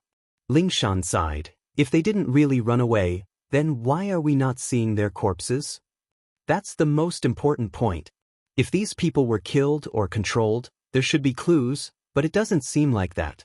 From what we know, these people ran away willingly, no one forced them or threatened them. Wang Li said. Let's pay close attention. Lingshan nodded as well. What Lu Wang Li said was exactly what she couldn't figure out. Yes. Captain Song, there's something that I don't know if I should say.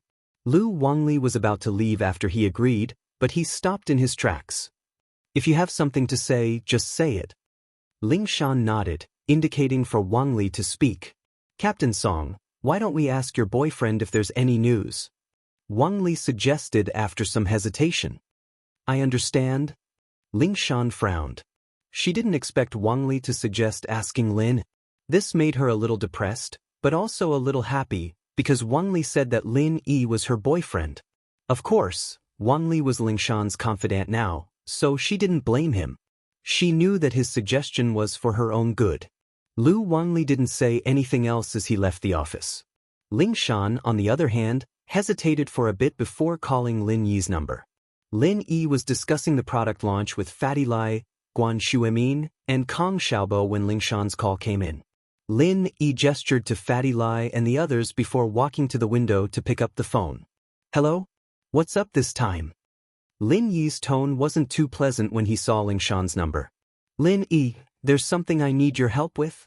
Ling Shan said after some hesitation. I don't have time, I'm busy. Lin Yi thought.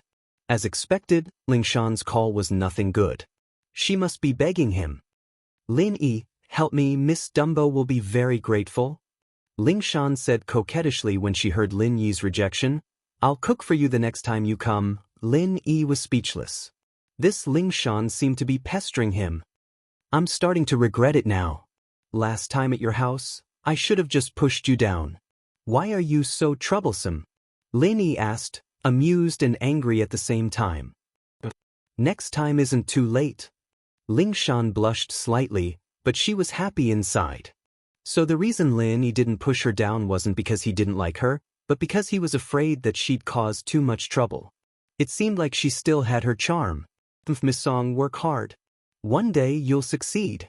Ling Shan cheered herself on. Chapter 1099. Someone from House Pi. Alright. It's like this, in Songshan, there's been around 30 missing persons cases, and most of them are gangsters, foreign workers, illegal drivers, etc. They all ran away after committing some small crimes.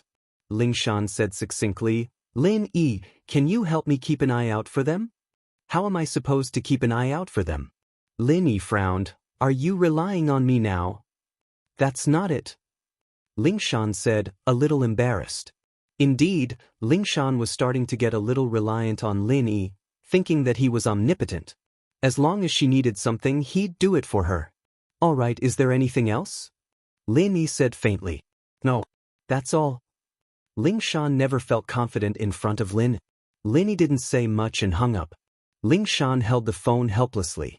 She'd wanted to ask Lin Yi if there was anything wrong with him leveling up her strength, but judging from Lin Yi's tone, he didn't seem to be affected at all.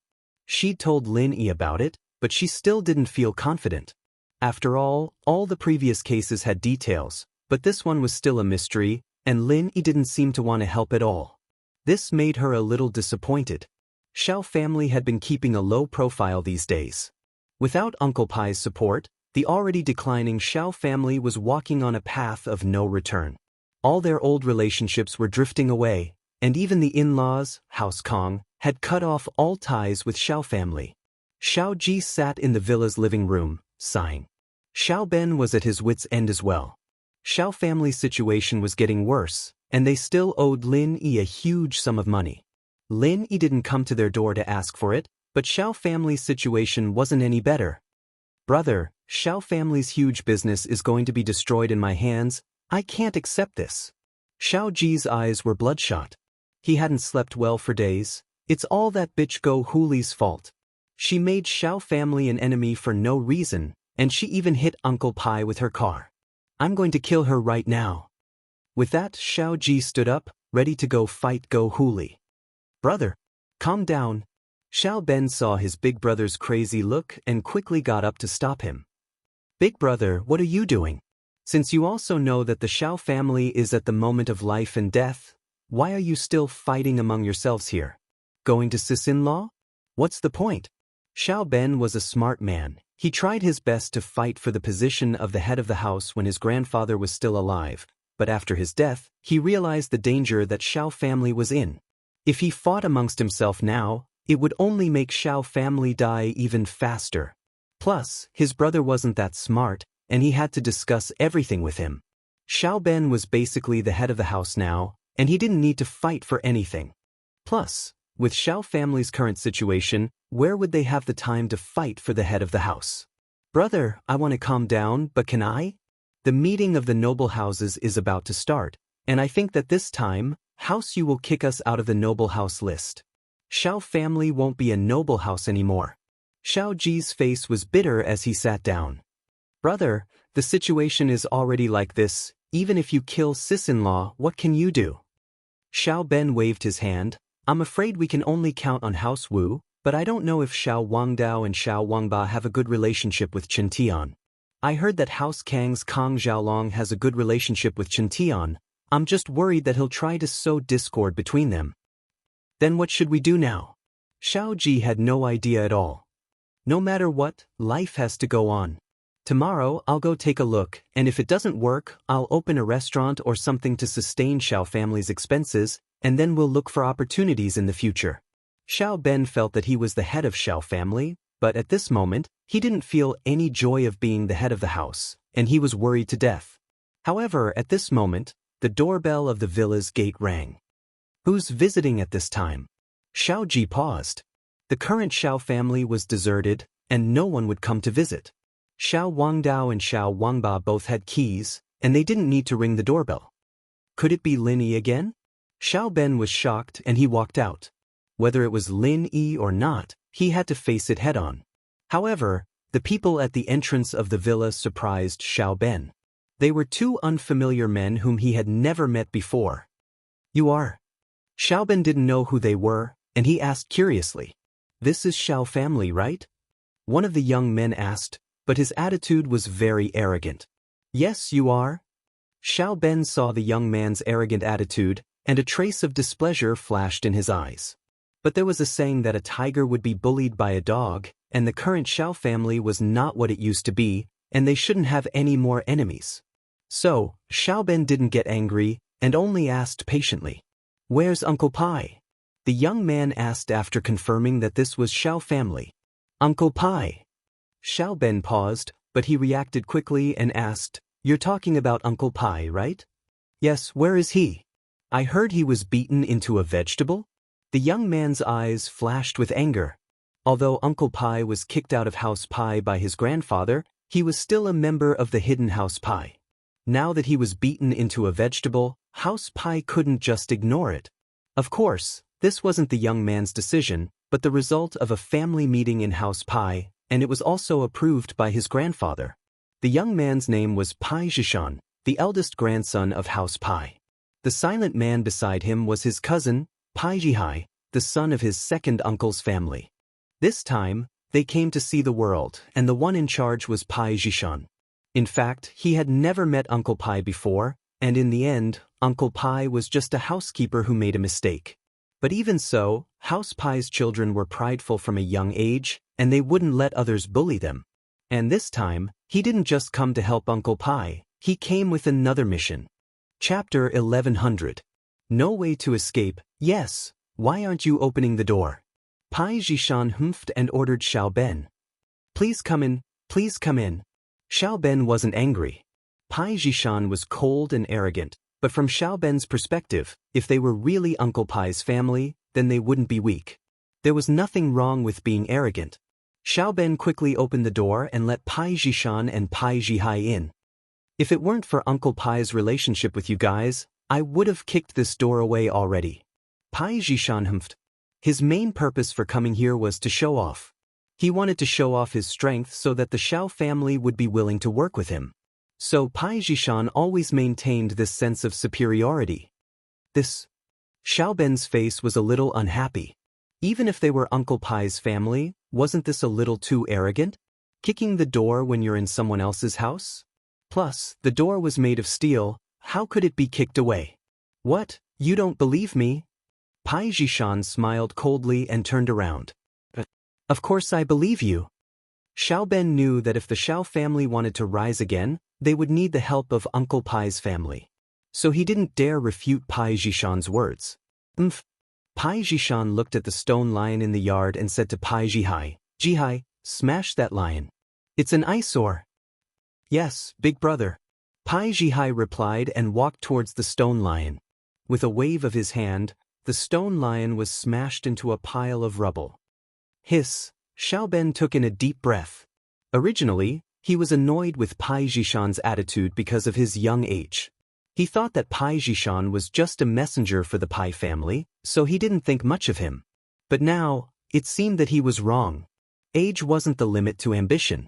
These two young men were no weaker than Uncle Pai. In other words, these two were masters as well. Thinking of this, Xiao Ben's face suddenly showed a flattering expression. You two are really amazing.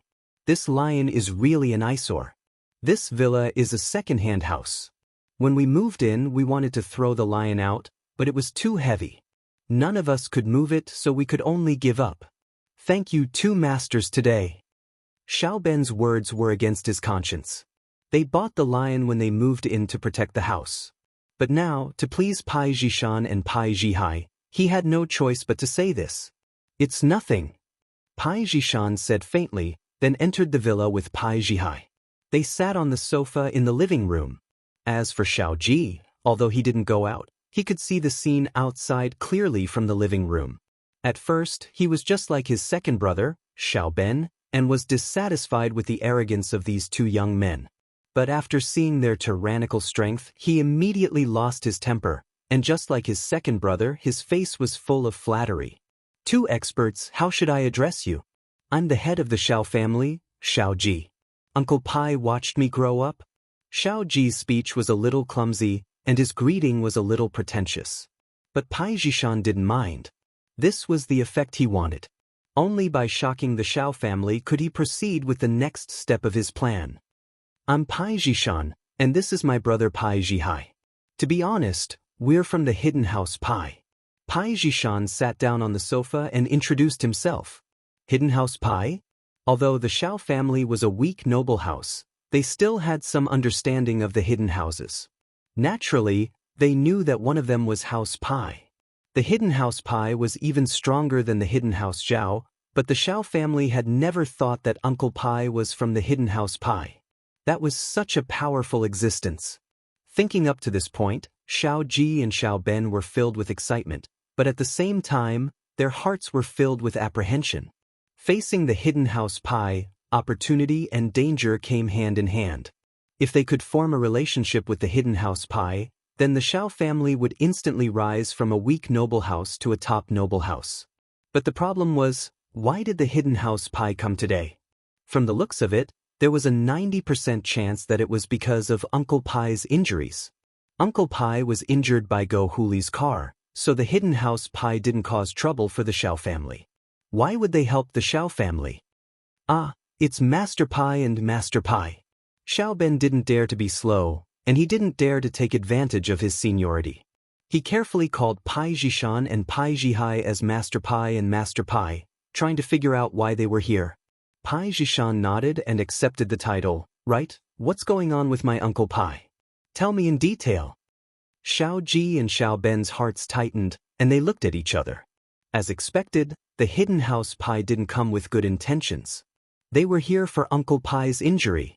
Xiao Ben gave Xiao Ji a look, indicating that he would be the one to explain. Naturally, Xiao Ji was more than happy to do so. He wouldn't be able to explain himself. Actually, it's like this. Xiao Ben didn't dare hide anything now. In front of masters like Pai Jishan and Pai Jihai, it was better to tell the truth.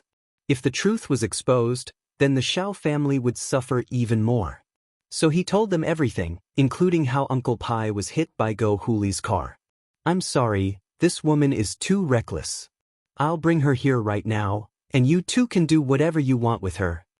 Xiao Ji didn't dare to protect Go Huli now. Plus, he felt that Xiao family was harmed by Go Huli. There's no need. Pai Jishan waved his hand and stopped Xiao Ji. He was here as a representative of House Pai to discuss something important with Xiao family. To Xiao family, they needed to show their strength and intimidate them. They also needed to give them some benefits. Only then would Xiao family be willing to work for House Pai. Pai Jishan was young, but he learned a lot from his grandfather. He was arrogant, but he had the right to be arrogant. This matter, as you said, Go Huli is responsible, but it's only secondary. Pai Jishan said faintly. Thank you, Master Pai, for your magnanimity. Xiao Ben quickly said. No matter what, Pai Zhishan's attitude made Xiao Ben sigh in relief. If House Pai wanted an explanation from Xiao family, then Xiao family wouldn't be their match. That was the hidden House Pai. Chapter 1101. Chapter 1099. Cooperation. This is what we should do. We will take responsibility. Xiao Ben was nervous, but he had to admit his wrongdoings. He only hoped that his attitude would be better, and House Pai would forgive him. If that's the case, then I won't waste any more words with you. However, Xiao family isn't in a good situation right now. Even if you have to take responsibility, what will you take out? Pai Zhishan looked at Xiao Ji and Xiao Ben, and said coldly, the Xiao family right now, other than the lives of the two misters, what else can they take out?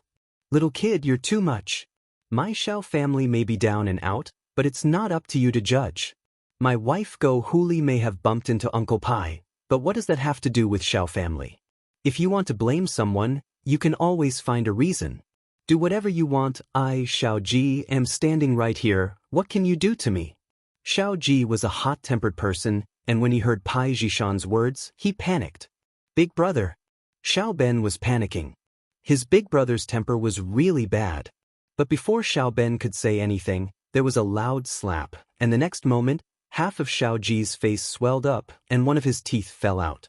He couldn't speak, but neither Xiao Ji nor Xiao Ben saw if it was Pai Zhishan or Pai Zhihai who did it, or maybe they didn't even do anything. Xiao Ji realized that although he was facing two young men, they were masters no weaker than Uncle Pai. Xiao Ji was a little scared at the thought, especially when he recalled the scene of Pai Zhihai smashing the stone lion at the entrance. He was even more frightened. He was a little impatient, but he wasn't an idiot. He understood the situation, and an awkward expression appeared on his face. I'm sorry, young Masters Pai. I didn't think of what I said. Xiao Ji covered his swollen face and said embarrassedly. He was completely scared. This is a lesson, Pai Zhishan said faintly. Pai Zhishan said calmly. Against someone like Xiao Ji, they had to be scared of him. Otherwise, it would be hard to negotiate.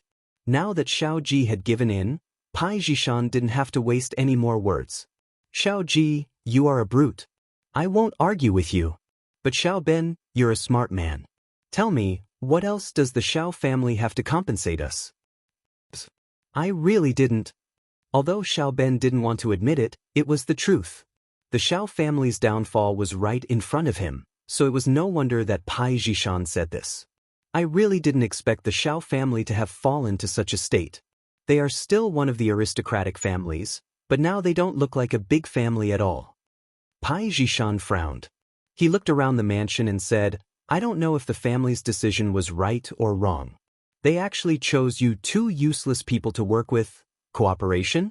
When Xiao Ji and Xiao Ben heard Pai Zhishan's seemingly unintentional words, they were shocked.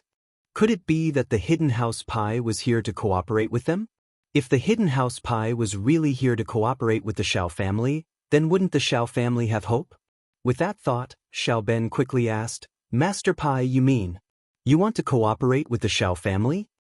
This is just a preliminary intention. Whether we can cooperate or not depends on your performance, Pai Zhishan said faintly.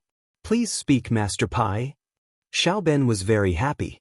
As long as House Pai was willing to cooperate with him, then the Xiao family wouldn't fall to such a state. They might even become one of the best of the noble houses. So, no matter what, he had to make House Pai cooperate with him, no matter how much he had to pay.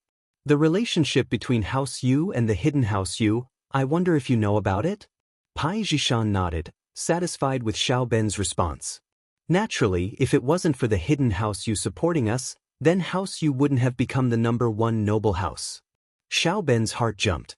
Could it be that the hidden House Pai wanted the Xiao family to become a noble house like House Yu? Xiao Ben was excited. If we support the hidden House Pai, what can you do for the Xiao family?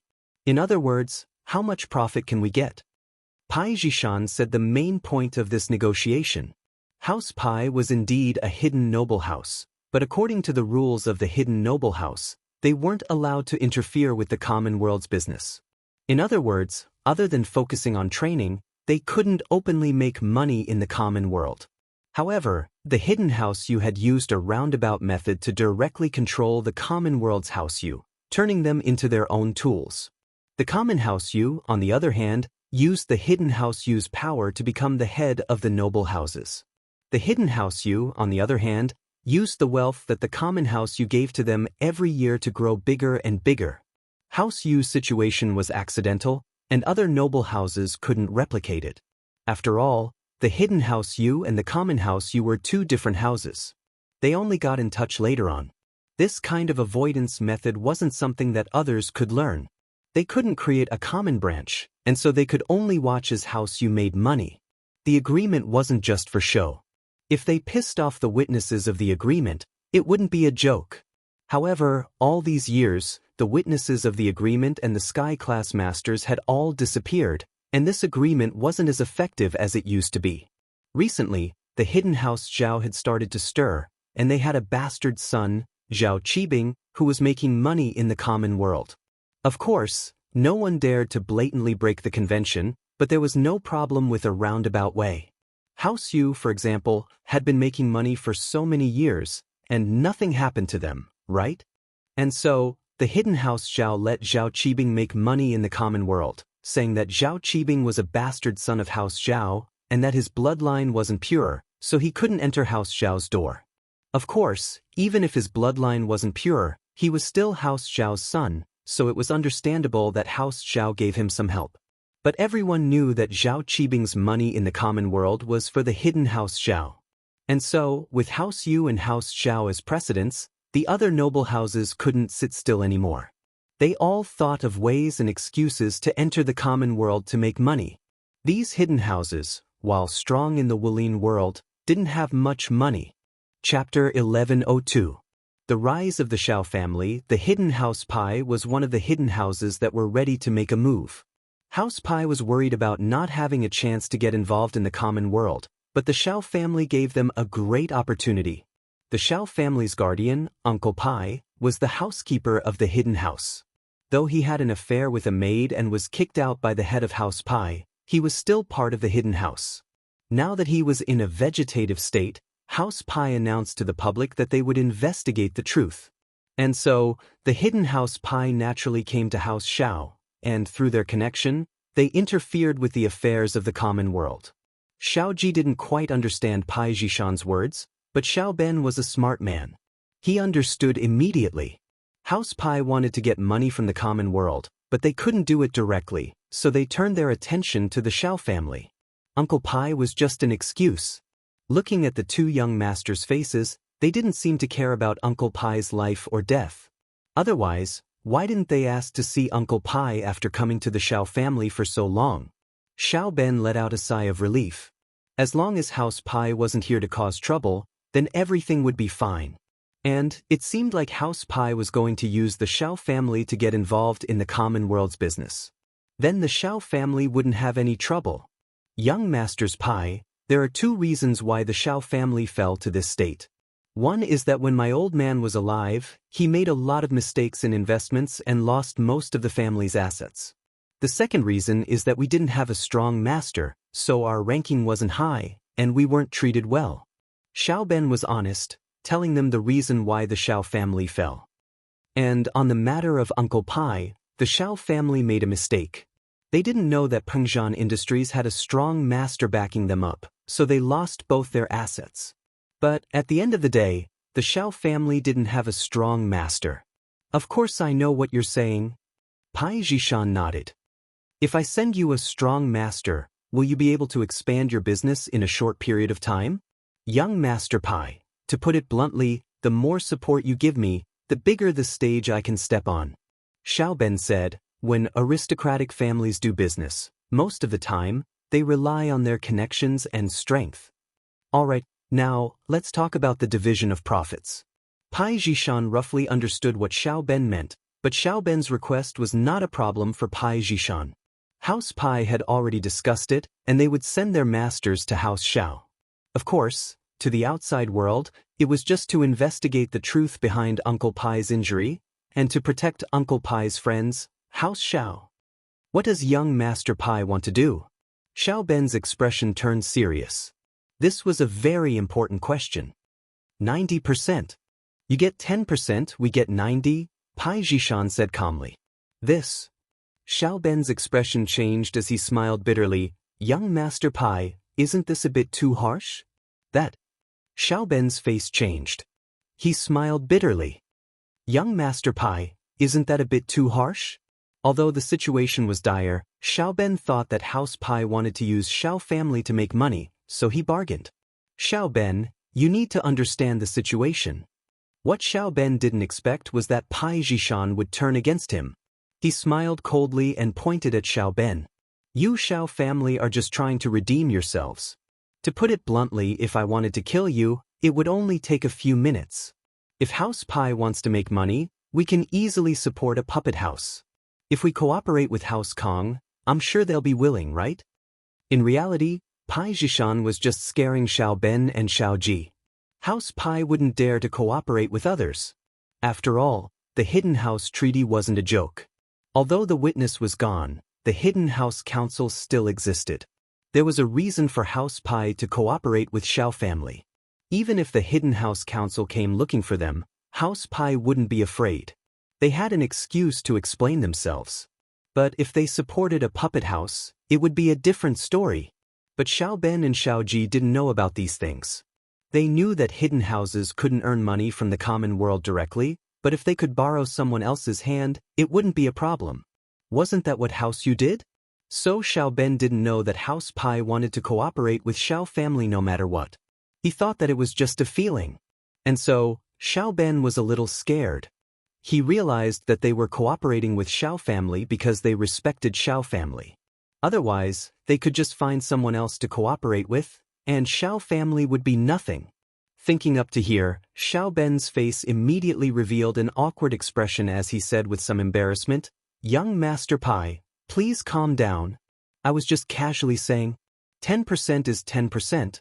Xiao Ben calculated in his heart. If they really got House Pai's support, then they'd be rolling in money. 10% wasn't a small amount. It'd be better than the current situation, right? Plus, with House Pai's help, Xiao family's status would rise. Xiao family would become like House Yu in the common world. When that happens, what's the point of having so much money? Buying flowers was enough. As long as they kept their relationship with House Pai, Xiao family's prosperity was guaranteed. And at least you know what's good for you. Pai Jishan said faintly.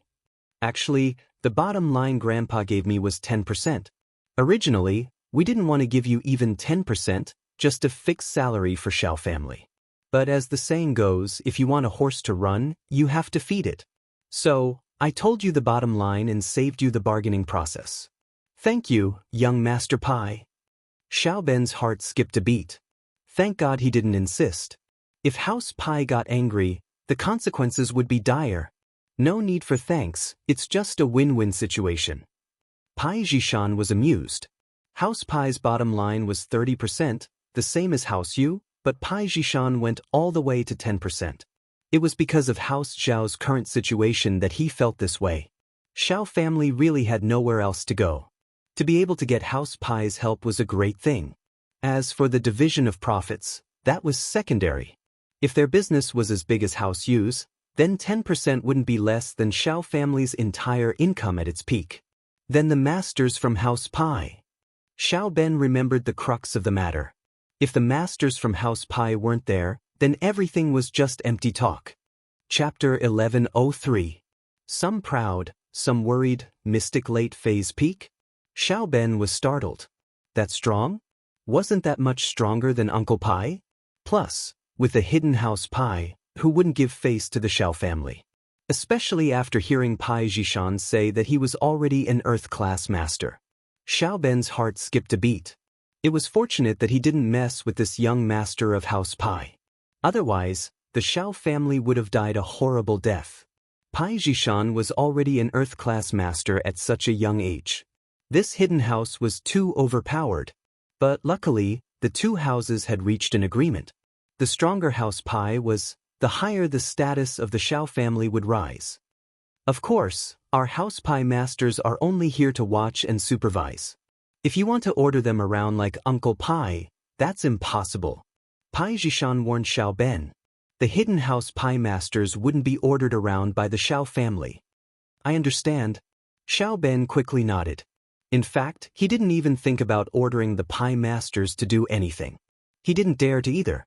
He only smiled, but if someone comes looking for trouble with the Xiao family, don't worry about that.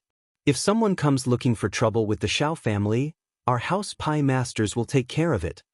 Pai Zhishan waved his hand. What I'm talking about is using them like servants. But when the Xiao family is in trouble, they won't just sit and watch. After all, we're working together. That's good. Xiao Ben heard Pai Zhishan's promise and was overjoyed. This was the result he wanted. As long as the Xiao family was in trouble, the pie masters would be able to help. As for ordering them around like servants, that was impossible. The Xiao family would be more than happy to provide for them. If that's the case, then I won't say anything else. Pai Zhishan said faintly, I'll leave everything to you. I'll get the masters in place in the next 2 days. Now, I have to report to my grandfather. Young Master Pai, please wait a moment. Xiao Ben stopped Pai Zhishan. About the business, are we free to do what we want, or is there a specific project? It doesn't matter, as long as we can make money, Pai Zhishan said nonchalantly. Then can I tell the public that House Pai is supporting our Xiao family? Xiao Ben nodded and asked. This information was crucial. If House Pai wanted to keep it a secret, then House Pai's support would be a lot weaker. Passively letting people know and actively spreading the news had a completely different effect. If they spread the news that the hidden House Pai was behind House Xiao, then people who knew about it would actively seek out House Xiao to cooperate with them and provide convenience for them. It wouldn't be House Xiao who actively sought out others to cooperate with them, and even hinted at their relationship with the hidden House Pai. Of course, whether or not people would believe it was still unknown. Of course. Pai Zhishan smiled and nodded. House Pai naturally agreed to this request from the Xiao family. House Pai's actions couldn't be hidden from the hidden Noble House Association, so instead of hiding it, they might as well do it openly. There was a reason for this anyway. No one would say anything. That's great. This way, we can avoid a lot of trouble. Xiao Ben nodded happily. At this moment, he could already see the bright future of the Xiao family. Thinking about the upcoming meeting of the noble houses, Xiao Ben smiled happily. This time, not only would the Xiao family not be pushed out of the noble house rankings, but they'd even go one step higher. Whoever went against the Xiao family would be going against House Yu. Pai Zhishan and Pai Zhihai were only here to negotiate. Pai Zhishan was the first successor of the hidden House Pai, and naturally, he couldn't stay with the Xiao family for long. Pai Zhihai, on the other hand, was only here to gain experience. Pai Zhihai was a martial arts fanatic and didn't have any schemes. But the more he was like this, the happier Pai Zhishan was. He had a brother who only wanted to increase his strength, and no one was competing for the position of the head of the house. He could even increase the strength of the house, so why not? After Pai Zhishan and Pai Zhihai left, Xiao Ji and Xiao Ben started laughing. There was hope for the Xiao family. All the troubles from before disappeared at this moment, and the Pai people didn't even look at Uncle Pai, who was in the hospital. One could imagine that they didn't have any feelings for Uncle Pai. With this, the Xiao family brothers let out a sigh of relief.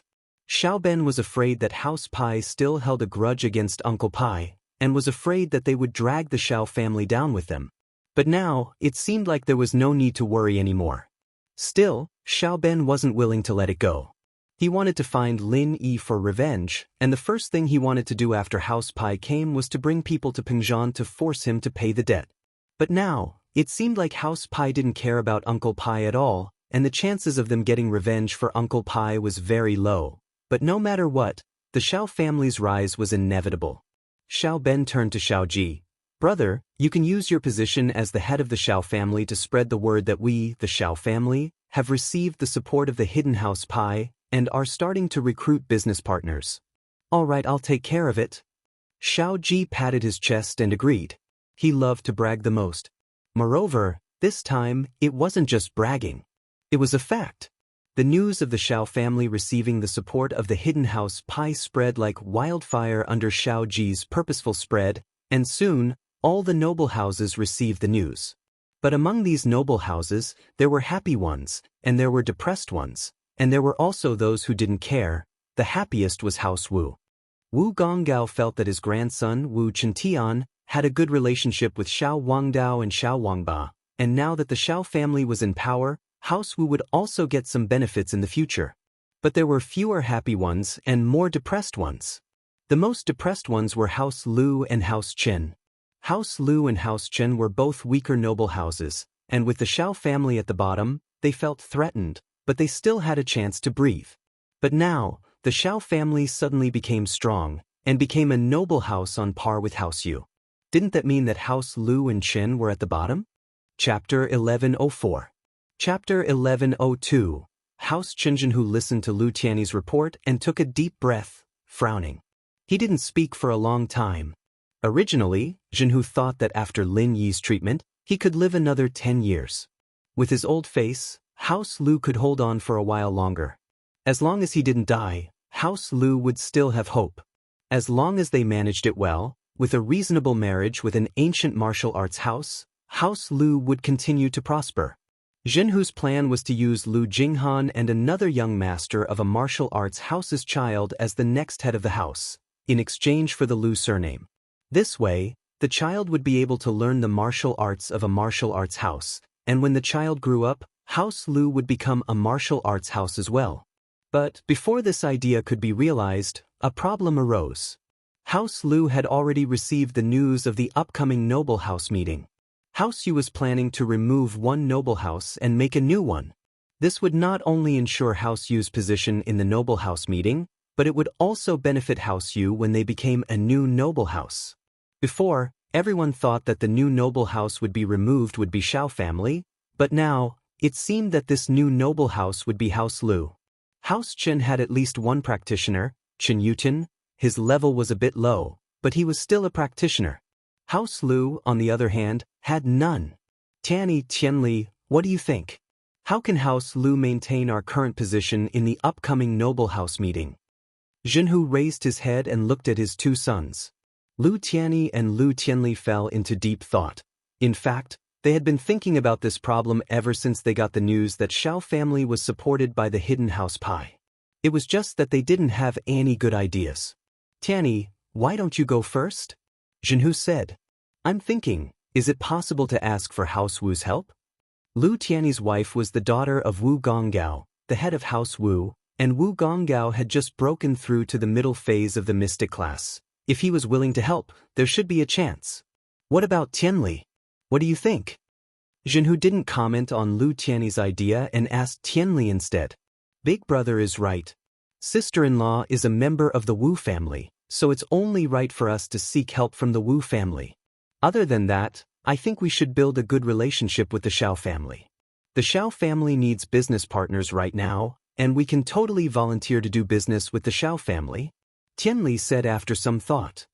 Jing, why don't you tell us what you think? Zhenhu turned his attention to his granddaughter, Lu Jinghan. Lu Jinghan pondered for a moment and only said 2 words. Lin. Tianli paused after hearing his daughter's words. Jing, why are you bringing up Lin Yi at a time like this? He's not from a noble house, and even if he was, he's a mortal enemy of House Yu. We've publicly supported Lin Yi, and that's already making House Yu uncomfortable. If we get involved with Lin Yi now, then House Yu will hate us even more. Wouldn't House Lu be the first to be kicked out of the list of noble houses? Jing, be more specific? Zhenhu waved his hand, signaling Lu Tianyi to calm down. He then nodded to Lu Jinghan, allowing her to continue. Dad, both you and Uncle are right, but have you thought about it? Since it's inevitable to get rid of a noble house, even if House Wu and the Xiao family speak up for us, what's the use? If they don't get rid of us, are they supposed to get rid of them?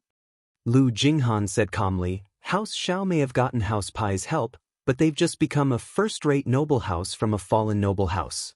Under these circumstances, they'll probably choose to protect themselves and not interfere with House Yu's decision. If they want to gain a foothold, then that'll be in the next noble house meeting. Even so, it shouldn't be a problem for the Xiao family to put in a good word, right? And what about House Wu? As long as House Wu speaks up for us, then House Qin should be the one getting rid of. right? Tianli felt that his daughter's words made sense, but House Wu was an old noble house, and Wu Gonggao had always been a strong-willed person. If he were to speak up, then there shouldn't be a problem. Even if House Wu speaks up for us, who should we get rid of? From what I know, House Wu is trying to get House Kong into the list of noble houses this time, right? And House Xiao and House Kong seem to have a marriage relationship, right? Even if they were to speak up, it'd be for House Kong, wouldn't it? They can't wait for House Lu to get rid of, right? Lu Jinghan said calmly. Until now, the news of House Xiao and House Kong canceling the marriage had yet to spread. House Xiao was too embarrassed to say it, and House Kong didn't have the time to say it. House Kong was busy thinking about how to compete with Miracle Dr. Guan's medical company. But, if they were to suggest getting rid of House Chen, wouldn't that protect House Lu's position? Tianli asked. Dad, even if that's the case, will House Yu listen to them? Don't forget, the Chen family has a marriage contract.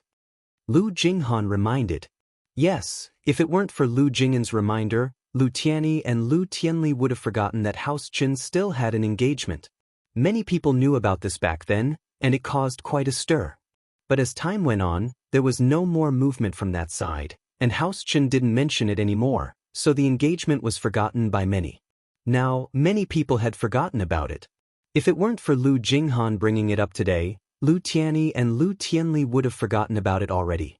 Jing, there's no movement from House Chen's engagement, it's probably off by now, right? Lu Tianli frowned and asked after some hesitation. Whether it's off or not, only House Chen knows. Old Chen can sit on the fishing platform without showing anything strange, that's enough to say something. Lu Jinghan analyzed carefully. In fact, Old Chen wasn't too sure himself. There was no news from that side ever since the engagement, and they didn't send anyone to contact them for so many years. Although there was still some time before the agreed time, they couldn't just not send any news, could they? His granddaughter wasn't a practitioner, so did they give up on the marriage? Chapter 1105. A risky move. One had to know how powerful that sect was. Why would they be interested in a girl from a normal noble house? Plus, his granddaughter was still in her infancy, and he couldn't see any talent or potential in her at all. Their actions were a little strange. However, no matter what, it was a good thing. No matter what the other party's motive was, Old Man Chen naturally agreed to this matter. In the following period of time, the Chen family had indeed established a very stable position in the aristocratic family because of this marriage alliance. But it had been so many years, and they never contacted him again, not even through letters. This made Old Chen a little disappointed. Did they regret it? But whether or not they regretted it, Old Chen didn't dare go and question them. After all, the difference between a noble house and an ancient sect wasn't just a little bit, it was like the difference between an ant and an elephant. Although he was a little nervous, Old Chen still looked like he had everything under control. Whether or not the ancient sects were in contact with House Chen, only Old Chen himself knew. Others didn't see it, but that didn't mean it didn't happen. As long as Old Chen didn't reveal any flaws, others would have to believe it. Jing's right, the Chen marriage, you guys were still young back then, but us older people all know about it. Why didn't the head of House Yu touch House Chen all these years? It's also because of this. Jinhu spoke up. House Yu suspects this as well, but the marriage was real, so we'd rather believe it. If they really did offend the ancient sects, not just House Yu, but even the hidden House Yu behind them wouldn't be a match for the ancient sects. Lu Tianyi and Lu Tianli nodded, sighing helplessly. It seemed that House Lu's title as a noble house was already set in stone. Damn it, if it weren't for House Song's Lingshan breaking through to Golden Class late phase peak, House Song would have been one of the targets this time as well. But she broke through and even got married to House Yu. Tianli stomped his feet, not satisfied. Jing, what do you mean by Linny? Lu Tianyi was a bit more mature than Tianli. He knew that his previous ideas weren't going to work, so he turned his attention to his niece. Uncle, Dad, it's actually very simple. Lu Jinghan smiled faintly and asked, we should find the reason from the root of the matter. Why did the Kong family become an aristocratic family? Isn't it because of the Wu and Xiao family's support? Tianli said. Dad, the support from House Xiao and House Wu is just a facade. If House Kong doesn't have the capital and power to become a noble house, then even House Yu wouldn't be able to make the decision to let them become a noble house, right? Lu Jinghan shook her head and said, what the Kong family relies on is nothing more than some Jinshuang medicine, the special edition of Jinshuang medicine, skin-beautifying Jinshuang medicine, and other magical medicines. But Lin Yi has all of these. He even has the pill of life extension and toxin cleansing that's even more powerful than them. I'm thinking that if we can work with Lin Yi and let our House Lu become Lin Yi's sole distributor, then we'll be able to control the sales of these magical medicines. If they want to buy the medicine, they'll have to go through us. That way, our position will naturally rise. You're right, but we're willing to become Lin Yi's distributor, but Lin Yi might not be willing, right? Whoever becomes the distributor gets rich. House Yu wanted to do it too, but they were rejected. Tianli said, troubled. Dad, there are two sides to everything. A distributor can make money, but it can also make no money. We, House Lu, can be a distributor that doesn't make money. We'll hand over all the profits we get from the distributor, and we'll bear the operating costs ourselves. Lu Jinghan said. Plus, we won't make any decisions on the distributor, we'll let Lin Yi make all the decisions. A strange light flashed in Lu Tianyi's eyes. He didn't think that his niece would come up with such an idea. This way, House Lu would be a free laborer and they wouldn't get any power or profits. Instead, they'd have to sacrifice a lot of money and manpower. On the surface, it looked like House Lu was losing a lot, but in reality, it was a name that they'd earned. They'd also built a good relationship with Lin Yi, and if House Lu had any problems in the future, they'd be able to find Lin Yi. Jinhu nodded approving. His granddaughter's ideas were always so unexpected. Positioning the entire House Lu as Lin Yi's follower was a bit bold, but if they succeeded, the results would be unimaginable. Jinhu had long since noticed that Lin Yi wasn't a normal person, and now that he'd caused 1 death and 2 injuries in House Yu and Xiao family, it only showed how powerful Lin Yi was. House Lu, on the other hand, was looking for a breakthrough and change. If they were to be Lin Yi's follower, it wouldn't be a good way out. It might seem like lowering their status, but in front of the hidden House Yu, weren't House Yu still the follower? Besides, wasn't the Xiao family the hidden House Pai's follower as well? And so, the follower's prestige depended entirely on the boss's strength. If Lin Yi was someone who didn't even put the hidden houses in his eyes, then House Lu would be a noble house that was above House Yu and Xiao family. Of course, this was all based on guessing and gambling. No one knew if Lin Yi had a bigger power backing him, and no one knew if Lin Yi would be able to go further in the future. Tianli understood his daughter's words as well, but he fell into deep thought. After a while, he spoke, Jing, that Lin Yi looks strong, but he's still House Yu's enemy. Us House Lu willingly lowering our status means that we're walking into House Yu's territory. If Lin Yi can take care of House Yu, then that's fine, but what if he can't? I heard that his enemy, Jin Wudi, in order to avenge his disciple Ma Zhu, he's already applied to the Hidden House Council to get revenge on Lin. He's an Earth class. He's invincible. I'm afraid that before we can even celebrate, Lin Yi will be killed by Jin Wudi. Chapter 1106. House Kong panicked as well, a joint attack. Lu Jinghan smiled. House Yu and Xiao family may hate Lin Yi, but the other noble houses may not be willing to go against Lin Yi with House Yu and Xiao family. Lin Yi's power is far greater than House Yu and Xiao families. Going against Lin Yi, House Yu and Xiao family may not be able to protect them. Plus, House Yu and Xiao family themselves can't do anything to Lin Yi right now. Lu Tianyi and Lu Tianli fell into deep thought. They had to admit that Lu Jing'an's words made them think. This was an opportunity for House Lu, and if they went well, House Lu's position might even surpass the noble houses in the future. It all depended on how far Lin Yi could go. But, if Lin Yi was killed by the enemy before reaching that step, then House Lu would be wiped out along with him, and House Lu's foundation would be destroyed in an instant. It could be said that opportunity and danger existed side by side. If House Lu had no other way out, then Lu Tianyi and Lu Tianli wouldn't mind giving it a shot. But now, the two of them couldn't make up their minds. Dad, you mean? Lu Tianyi raised his head and looked at Jinhu. What Jingjing said makes sense. But then again, I can't make the final decision until I reach that point. Jinhu was a wise old man, but this matter was too important. He couldn't make a decision right now. Pay close attention to the Noble House meeting as well as Lin Yi's recent movements. We'll have to take it one step at a time. Yes, father. Lu Tianyi nodded. The current method was the safest. Lu Jinghan didn't say anything else. She was leaning towards working with Lin Yi, but that was just wishful thinking. Lin Yi might not work with House Lu. House Lu wanted to be his underling, but did Lin Yi want this underling? If Lin Yi had enough support and strength, then House Lu would be useless. If Lin Yi didn't have the strength, then there was no point in House Lu acknowledging him as their boss. This was the first time Lu Jinghan had such a headache. With Xiao family at the bottom, she wasn't too worried about House Lu's future, but now she had to. House Kong, on the other hand, got the news of Xiao family as well. The hidden House Pai had actually become House Xiao's backer. This way, House Xiao went from a bottom house to a super house that was on par with House Yu. They weren't as strong as House Yu yet, but they had the support of the hidden House Pai, so it wasn't a problem for them to grow stronger. Kang Guifeng, you piece of trash. Didn't you say that Xiao family was a stray dog with no value anymore? You told us to stay away from them, but look at what you've done. Isn't this great? Now that Xiao family has become a super house, second only to House Yu, and they have the hidden house backing them, you've rejected the marriage.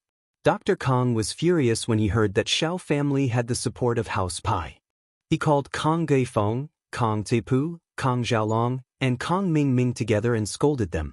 Father, at that time, Xiao family was at their weakest, but who would have thought that the hidden House Pai didn't hold them responsible for hurting Uncle Pai, and even help them?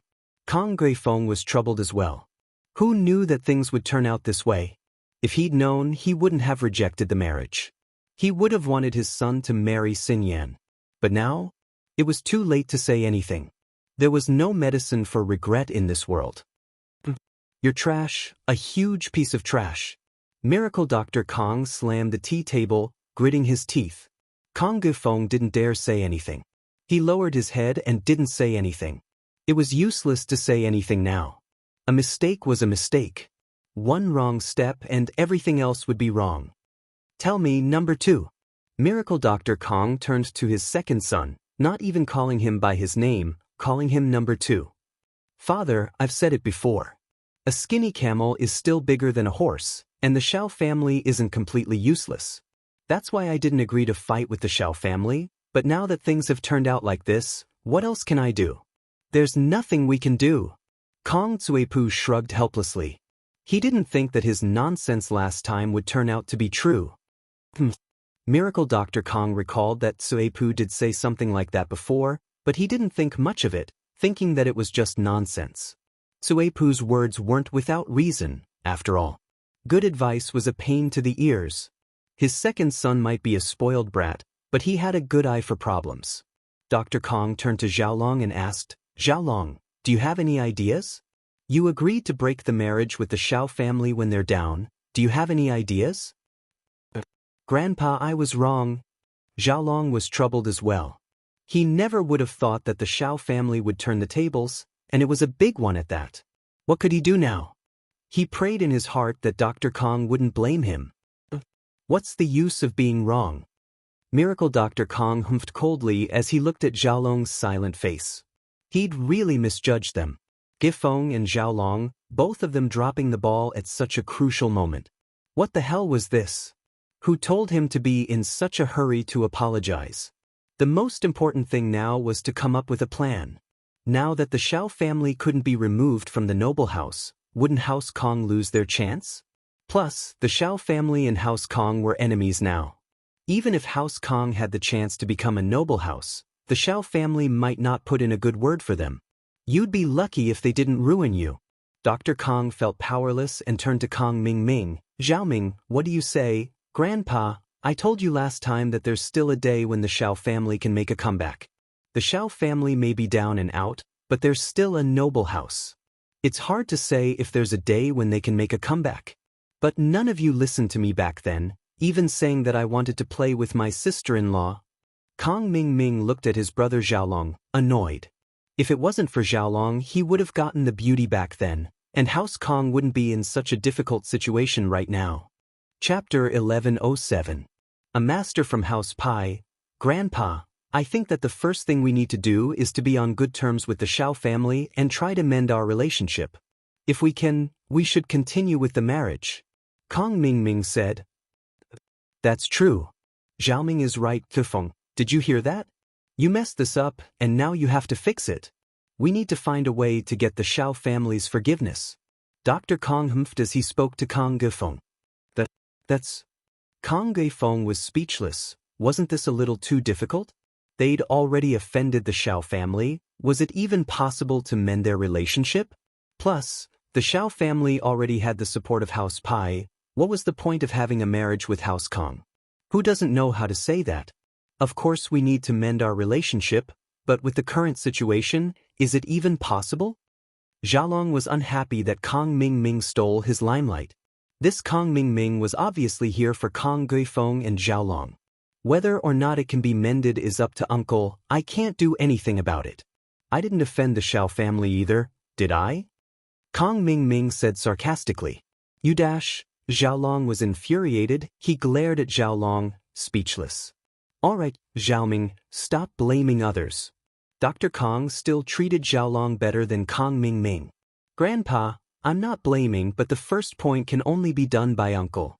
As the saying goes, whoever started the trouble should untie it. I can't do anything about it. But this is just the first point. We can use other methods to mend our relationship with the Xiao family. For example, the Xiao family is looking for business partners, and isn't House Kong a good candidate? Kong Mingming waved his hand. We can take some losses when we're working with them, but repairing our relationship is more important. Actually, everyone knew what Kong Mingming was talking about. It was just that House Kong was confused and didn't think about it. Kong Mingming, on the other hand, had the intention to be in the limelight, so he was relatively calm. To Kong Xiaoming, this wasn't a loss at all. Whether or not House Kong became a noble house wouldn't affect his life. He was just a spoiled brat. His grandfather wouldn't let him inherit the family business, so he didn't have to worry too much about it. We still have to rely on the light at this point. Kong Kang's face lit up as well. Kong Ming Ming Kong Kong Kong Ming Ming Ming Kong Kong Ming Kong Kong Ming Kong Kong Ming Ming's words. We can xiao. Kong Guifeng's eyes lit up after listening to Kong Ming Ming's words. He had to admit that Kong Ming Ming was smart. Although this idea was ordinary, it was very practical. Otherwise, why would they want to mend their relationship with the Xiao family? You're the one who said the marriage, and you're the one who said no. Are you making fun of them? Of course, this is only one aspect. Although the idea is out, whether it can succeed or not depends on Uncle's operation. Kong Ming Ming Kong Kong Ming was a schemer, but even so, he might not get the forgiveness of the Xiao family, but Kong Ming Ming pushed the blame onto Kong Guifeng. If things didn't work out, it would be Kong Guifeng's fault, not Kong Ming Ming's idea. Kong Guifeng's face changed and he wanted to explain, but before he could, Kong Ming continued. On the other hand, if we want to become a noble house, we have to rely on ourselves. In other words, we have to rely on me. As long as I can get the recipe for the pill of life extension and toxin cleansing, then the Xiao family's support won't matter anymore. We have the pill, we have the strength, we don't have to be afraid that House Yu won't agree to let us become a noble house. Xiaoming, you really are the fortune of House Kong. Dr. Kong heard Kong Mingming's words and stood up excitedly, patting Kong Mingming's shoulder. Good grandson, you're still the calmest at this crucial moment. I've misjudged you before, thinking you were a spoiled brat, but you're actually a wise man. You're flattering me, grandfather. Kong Mingming said humbly. In fact, it was normal for him to say all this, and it was also part of House Kang's development plan. It was just that saying it now had a different meaning. House Kong will rely on you in the future. I hope that House Kong will be able to take another step forward in your hands and walk towards glory. Dr. Kong said solemnly. I understand, grandfather. Don't worry, I won't let you down. Kong Ming was overjoyed. His grandfather had finally changed his mind and was raising him as the third-generation head of the house. Dr. Kang's words, however, made Kong Guifeng and Xiaolong's faces change. It seemed that they had made a huge mistake this time, and they disappointed Dr. Kong. But there was no point in saying anything else. Kang Geifeng gritted his teeth. He had to rebuild his friendship with the Xiao family at all costs. Even if he had to sacrifice a little, it wouldn't hurt. If he couldn't do this, then Xiaolong's position would be in danger. With that in mind, Kang Geifeng didn't dare to delay. After the family meeting, he brought Xiaolong to Songshan to visit the Xiao family. A blue SUV was driving on the highway. Xiaolong was driving, and Kang Geifeng was sitting in the passenger seat. Xiaolong, this is a very serious matter. If we don't handle it well, our position in House Kang will plummet. Kang Geifeng sighed, his eyes serious. Father, I don't think we did anything wrong. Back then, everyone thought that the Xiao family wouldn't be able to make a comeback, but who would have thought that something like this would happen? Xiaolong said. Zhao Ming, on the other hand, had his own selfish motives. Only Grandpa didn't know what he was thinking, but who would have thought that he'd hit the nail on the head? You don't have to say that. The winner is king, and the loser is a thief. Let's think of a way to salvage the situation. Kang Geifeng waved his hand. It didn't matter whether Xiaolong hit the nail on the head or not. There was no point in discussing it. Yeah, I don't know if the Xiao family will forgive us. Xiaolong nodded. The car stopped in front of the Xiao family's villa, but the Xiao family was no longer the same as before. Normal people wouldn't be able to get in. The masters from House Pai came quickly. The night Pai Zhishan and Pai Zhihai returned, the masters from House Pai came. Master Pai, Brother Pai, are you satisfied with the room? Xiao Ji respectfully showed the two masters the room. This was the third floor of the Xiao family's villa, and no one had lived here before. Chapter 1108. What was said? All right, it's fine as long as the bedroom is livable. The one speaking was one of the older masters from House Pai, who was called Master Pai. He waved his hand. Just make the training room downstairs better. Don't worry, Master Pai, it's all ready. Just tell us what you need and we'll buy it for you. Xiao Ji said quickly. At that moment, the doorbell of the Xiao family's villa rang. Big brother, go see who's coming, I'll stay here with the two masters. Xiao Ben gave Xiao Ji a look. Xiao Ji also knew his own weight. He was afraid that his uncouth character would say something inappropriate, so he was happy to leave Xiao Ben here. He went to see who had come to visit the Xiao family. That afternoon, after the news got out, there were a lot of rich houses calling to say that they wanted to work with the Xiao family. It wasn't a surprise that someone was visiting. Xiao Ji arrogantly went downstairs. He opened the door of the villa and looked outside, but he was slightly stunned. What he didn't expect was that it was Kang Geifeng and Kang Xiaolong, father and son, standing outside. Xiao Ji may be an uncouth man, but he wasn't an idiot. He knew what House Kang's intentions were, of course. Thinking back to the humiliation he'd suffered outside House Kang's villa, Xiao Ji's anger flared. Fine, I haven't even gone looking for you yet, and you've come knocking on my door. If I don't make fun of you this time, I'll be sorry for your hospitality last time. Isn't this the Kang father and son? What business do you have with the Xiao family?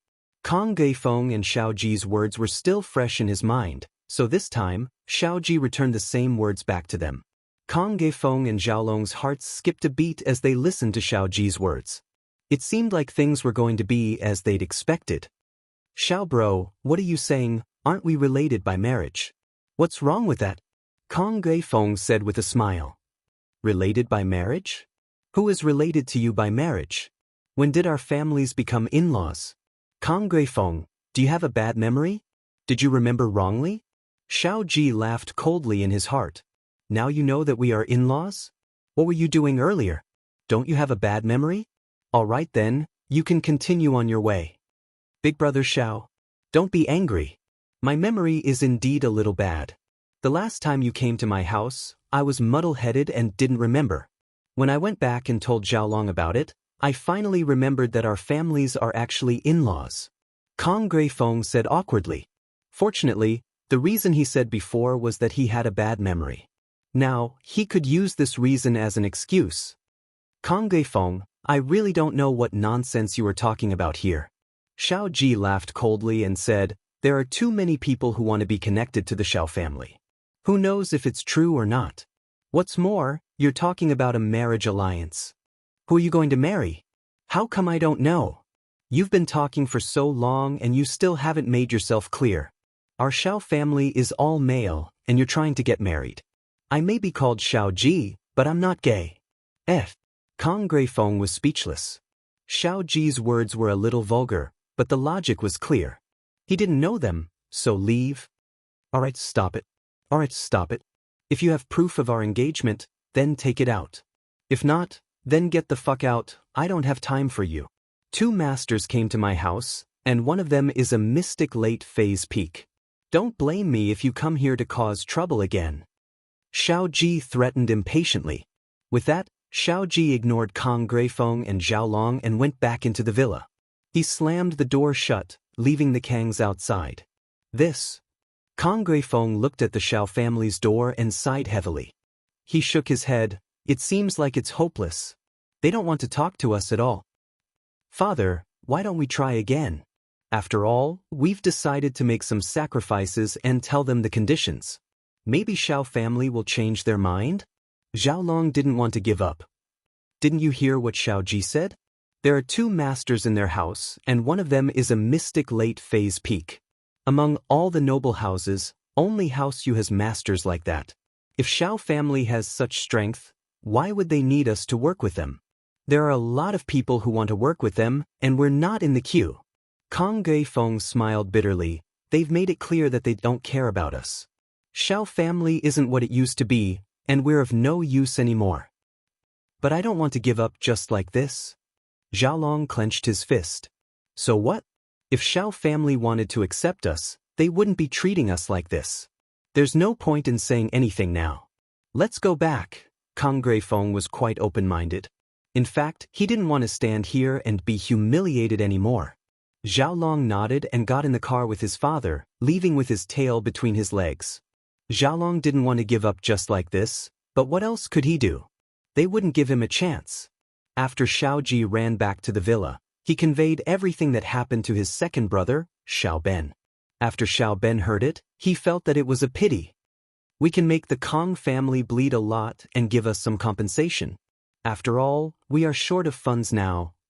Second brother, now that we have 2 masters from House Pai in our Xiao family, we don't have to worry about funds. When the time comes, there will be many people who want to cooperate with us. Why should we mix with the Kong family, the treacherous people? Xiao Ji said disapprovingly, I've said it before, they're blind. Even if they came to lick my toes, I wouldn't leave them alone. That's right, at least we got our revenge. You're right, with our Xiao family's current strength, we don't have to worry about partners. Xiao Ben nodded and put the matter to the back of his mind. The news of the Xiao family naturally reached Lin Yi's ears. Lin Yi didn't pay attention to the noble houses, but Faubert was well informed in Songshan. The hidden House Pai supporting the Xiao family wasn't good news for House Chu. Chapter 1109. Guden is here. House Xiao has the support of the hidden House Pai. Do you know about this? When Faubert called, Lin Yi had just sent Xiao Xiao and Tang Yun home and was driving back to the villa. Hidden House Pai? Lin Yi paused. Is it the same as the hidden House Yu and House Zhao? Lin Yi didn't know much about the structure of the hidden houses. Yes, the hidden House Pai is stronger than the hidden House Zhao. I heard that the Pai Elder is an Earth-class late-phase peak, just 1 step away from Sky-class, but it's just a rumor. After all, there's no proof. Plus, House Pai is a physical practitioner, so there's still a gap between them and spiritual practitioners. Faubert summarized what he knew to Lin Yi. The Pai Elder is just 1 step away from Sky-class? Lin Yi frowned. He didn't expect the hidden House Pai to be this strong. One had to know that it was extremely hard to improve once a physical practitioner reached the late phase. Physical practitioners were different from spiritual practitioners. Spiritual practitioners relied on qi and treasures to increase their strength, but physical practitioners relied on constant training of the body to increase their strength.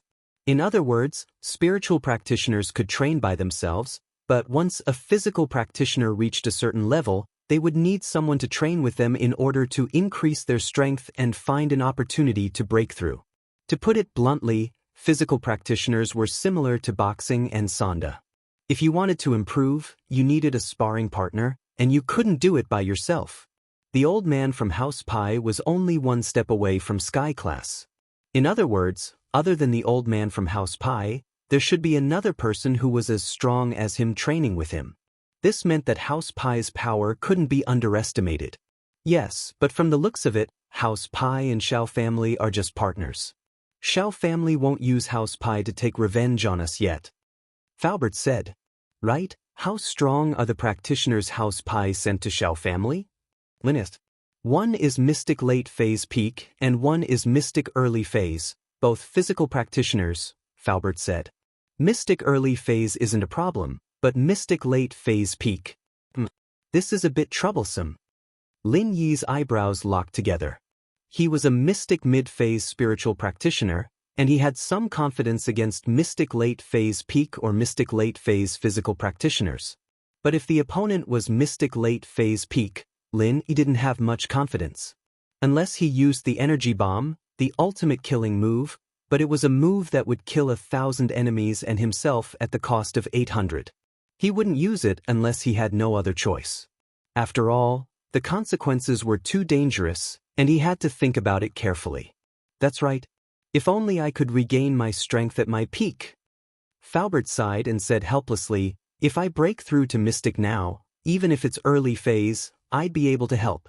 With the two of us working together, we wouldn't be afraid of that Mystic Late Phase Peak. But right now, although I'm only one step away from Mystic, I'm still a level away. Lin Yi nodded after hearing Faubert's words. Indeed, although he could fight enemies stronger than him, Faubert couldn't. He benefited from the purity of the pure qi he absorbed, as well as his mental cultivation. It'd be great if he could let Faubert use the qi in the jade, but it wasn't easy. Energy was different from other things. Lin even wondered if he could store the energy in the bottle, but that wasn't practical. We'll deal with it when they come. I'm not afraid of them. Lin Yi didn't have much confidence, but to give Faubert confidence, he could only say that. I'll keep an eye on them. As long as they don't come looking for trouble, we'll let them be, Faubert replied. In actuality, Xiao Ji and Xiao Ben did want to cause trouble for House Chu and Lin Yi. They were drooling over House Chu's wealth. Their original plan was perfect. House Pi would definitely get revenge for Uncle Pi, and then they'd naturally go looking for trouble with House Chu. But now, it seemed like House Pi didn't care about Uncle Pi's life at all. Whether it was Pai Zhishan or Pai Zhihai, or the two masters that came later, none of them had any intention of visiting Uncle Pi in the hospital. So, although Xiao Ji and Xiao Ben had this idea, they didn't dare make any rash decisions. After all, Pai Zhishan had made it clear that the masters of House Pi would only help when the Xiao family was in trouble. They weren't the fighters of the Xiao family, so Xiao Ji and Xiao Ben didn't dare order them to do anything. Brother, why don't we discuss with Master Pai and Brother Pai, and go looking for trouble with House Chu? That would count as getting some money? Xiao Ji waited for the two masters from House Pi to settle down before going to the study with Xiao Ben to discuss the future of the Xiao family. We can't. The two masters from House Pi are different from Uncle Pi. Master Pi said very clearly that they'll only help when we're in trouble. We can't order them to do anything, can we? Chuban said. But we're asking for money from House Chu because we want to do business for House Pi. House Pi's benefits are closely related to us now. Xiaoji said. That's true, but we're not familiar with the two Pi masters yet. We don't know their temperament yet. Even if we were to make a move, we'd have to wait until we're familiar with them. At that time, things will be much easier. Chuban said. Right now, our Xiao family doesn't have to worry about money at all. Anyone who wants to work with us will provide us with money. That's right, it'll be easier once we're familiar with them. Xiao Ji nodded. You have good eyes, brother. This was the first time Gooden left his house. On the train, he remembered Grandpa Lin's words and didn't say a word, only doing his own thing. There were a few scammers on the train that had their eyes on Gooden, but seeing that he didn't care about anyone, they all gave up. There was nothing they could do. To them, a country bumpkin like Gooden was the hardest to deal with. He didn't talk, and he didn't sleep. There was no way they could take advantage of him. And so, Gooden was safe and sound on the way to Songshan's train station. Chapter 11:10. The orphanage is desperate, but if the event didn't end, Xiaoka wouldn't have a source of income. She had earned quite a bit of money a while ago, but no one had accepted the missions she posted on the website. Even if she wanted to earn extra money, there was no way she could do it. She could only sit on the bed and sigh at the sky. Xiaoke, why are you looking so sad? The kitchen's done cooking, why aren't you eating? The kids are waiting for you. The dean pushed open Xiaoke's door and walked in. Dean, I'm not hungry. You guys eat first. Xiaoke shook her head. As Xiaoke's source of income was cut off, the orphanage's days were getting worse and worse. Almost every meal was potato and cabbage, and the portions were getting smaller and smaller. The last few thousand of the orphanage's money was used to buy some potatoes and cabbage, as well as some rice and noodle. These things were easy to store, and they could get a lower price if they bought them in bulk. These were the leftover vegetables from last autumn, and since the new vegetables were coming soon, the sellers were selling them at a lower price. But while the vegetables were cheap, the rice and noodle were expensive. Xiaoke tried her best to eat vegetables and not rice, but she felt disgusted. She really didn't want to eat today. She could save some food. Xiaoke, look at how skinny you are. How can you not be hungry? If your body collapses, what will happen to the kids? How could the dean not know what Xiaoke was thinking? But wasn't she the same? Seeing the rice and noodle decreasing day by day, the dean was worried as well. But even if she was worried, she couldn't stop Xiaoke from eating. Okay, I'll go eat then. Xiaoke nodded. But the more they did this, the more trouble they had. There was a saying that misfortune never comes alone. The orphanage didn't have money, but they needed it when they didn't have it. Not long after the meal, a kid got acute appendicitis from playing soccer. Xiaoke and Ken quickly brought the kid to the hospital, but when they got there, Xiaoke suddenly remembered that she was out of money. In this period of time, the orphanage's savings had been used up, and Xiaoke didn't have a single cent in her hands. These days, the hospital wasn't a charity organization, and without money, they wouldn't be able to perform the surgery.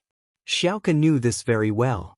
Luckily, Xiaoke had some acquaintances in the hospital, such as Nurse Wang Sis. But knowing people didn't mean that she didn't need to spend money. What Xiaoke could do was ask Nurse Wang to do the surgery for the child, and then Xiaoke would go and collect the money. Even so, Xiaoke was very grateful.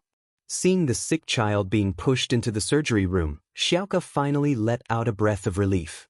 She turned to the nurse beside her. Nurse Wang, thank you so much. It's nothing. It's just a piece of cake. But Xiaoke, you still have to pay the medical fees as soon as possible. Otherwise, if the hospital leaders blame me, I can't afford it, said Nurse Wang. I know, Nurse Wang.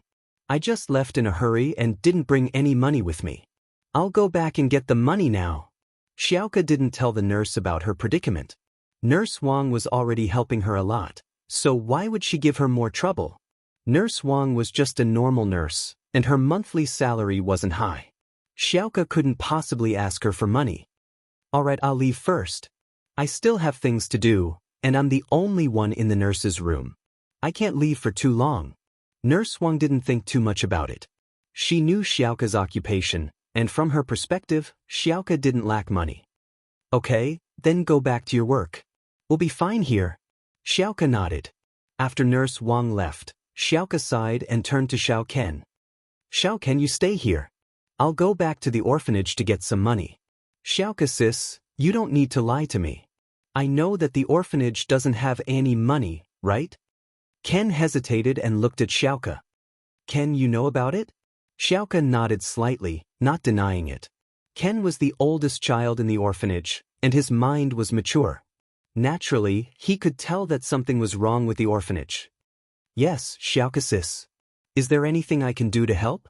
Ken raised his head and gathered his courage to ask. In his heart, he had always had a crush on Xiaoke, but he knew that he wasn't good enough for Xiaoke. However, the children in the orphanage treated Xiaoke as their goddess and idol since they were young, and that was understandable. Even if he knew it wasn't realistic, he still wanted to share some of Xiaoke's worries. It's okay. Stay here and look after the orphanage. I'll go get some money. Xiaoke waved her hand. In her eyes, Ken would always be a child. Ken nodded, a little disappointed. As expected, Xiaoke always treated him as a child. I'm here.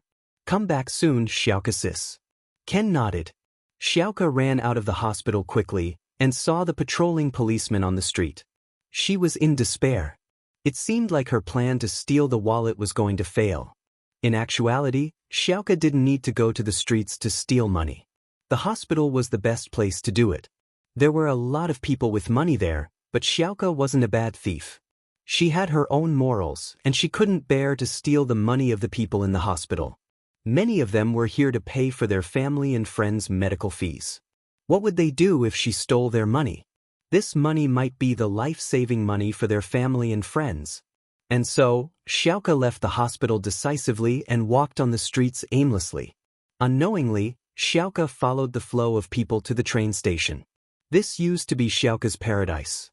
The train station used to be filled with scalpers, street vendors who dominated the market, and unscrupulous drivers who scammed tourists. These were all Xiaoka's targets. She didn't feel guilty at all when she stole their money. The money in their pockets was ill-gotten money, and she didn't feel guilty at all. Chapter 11:11.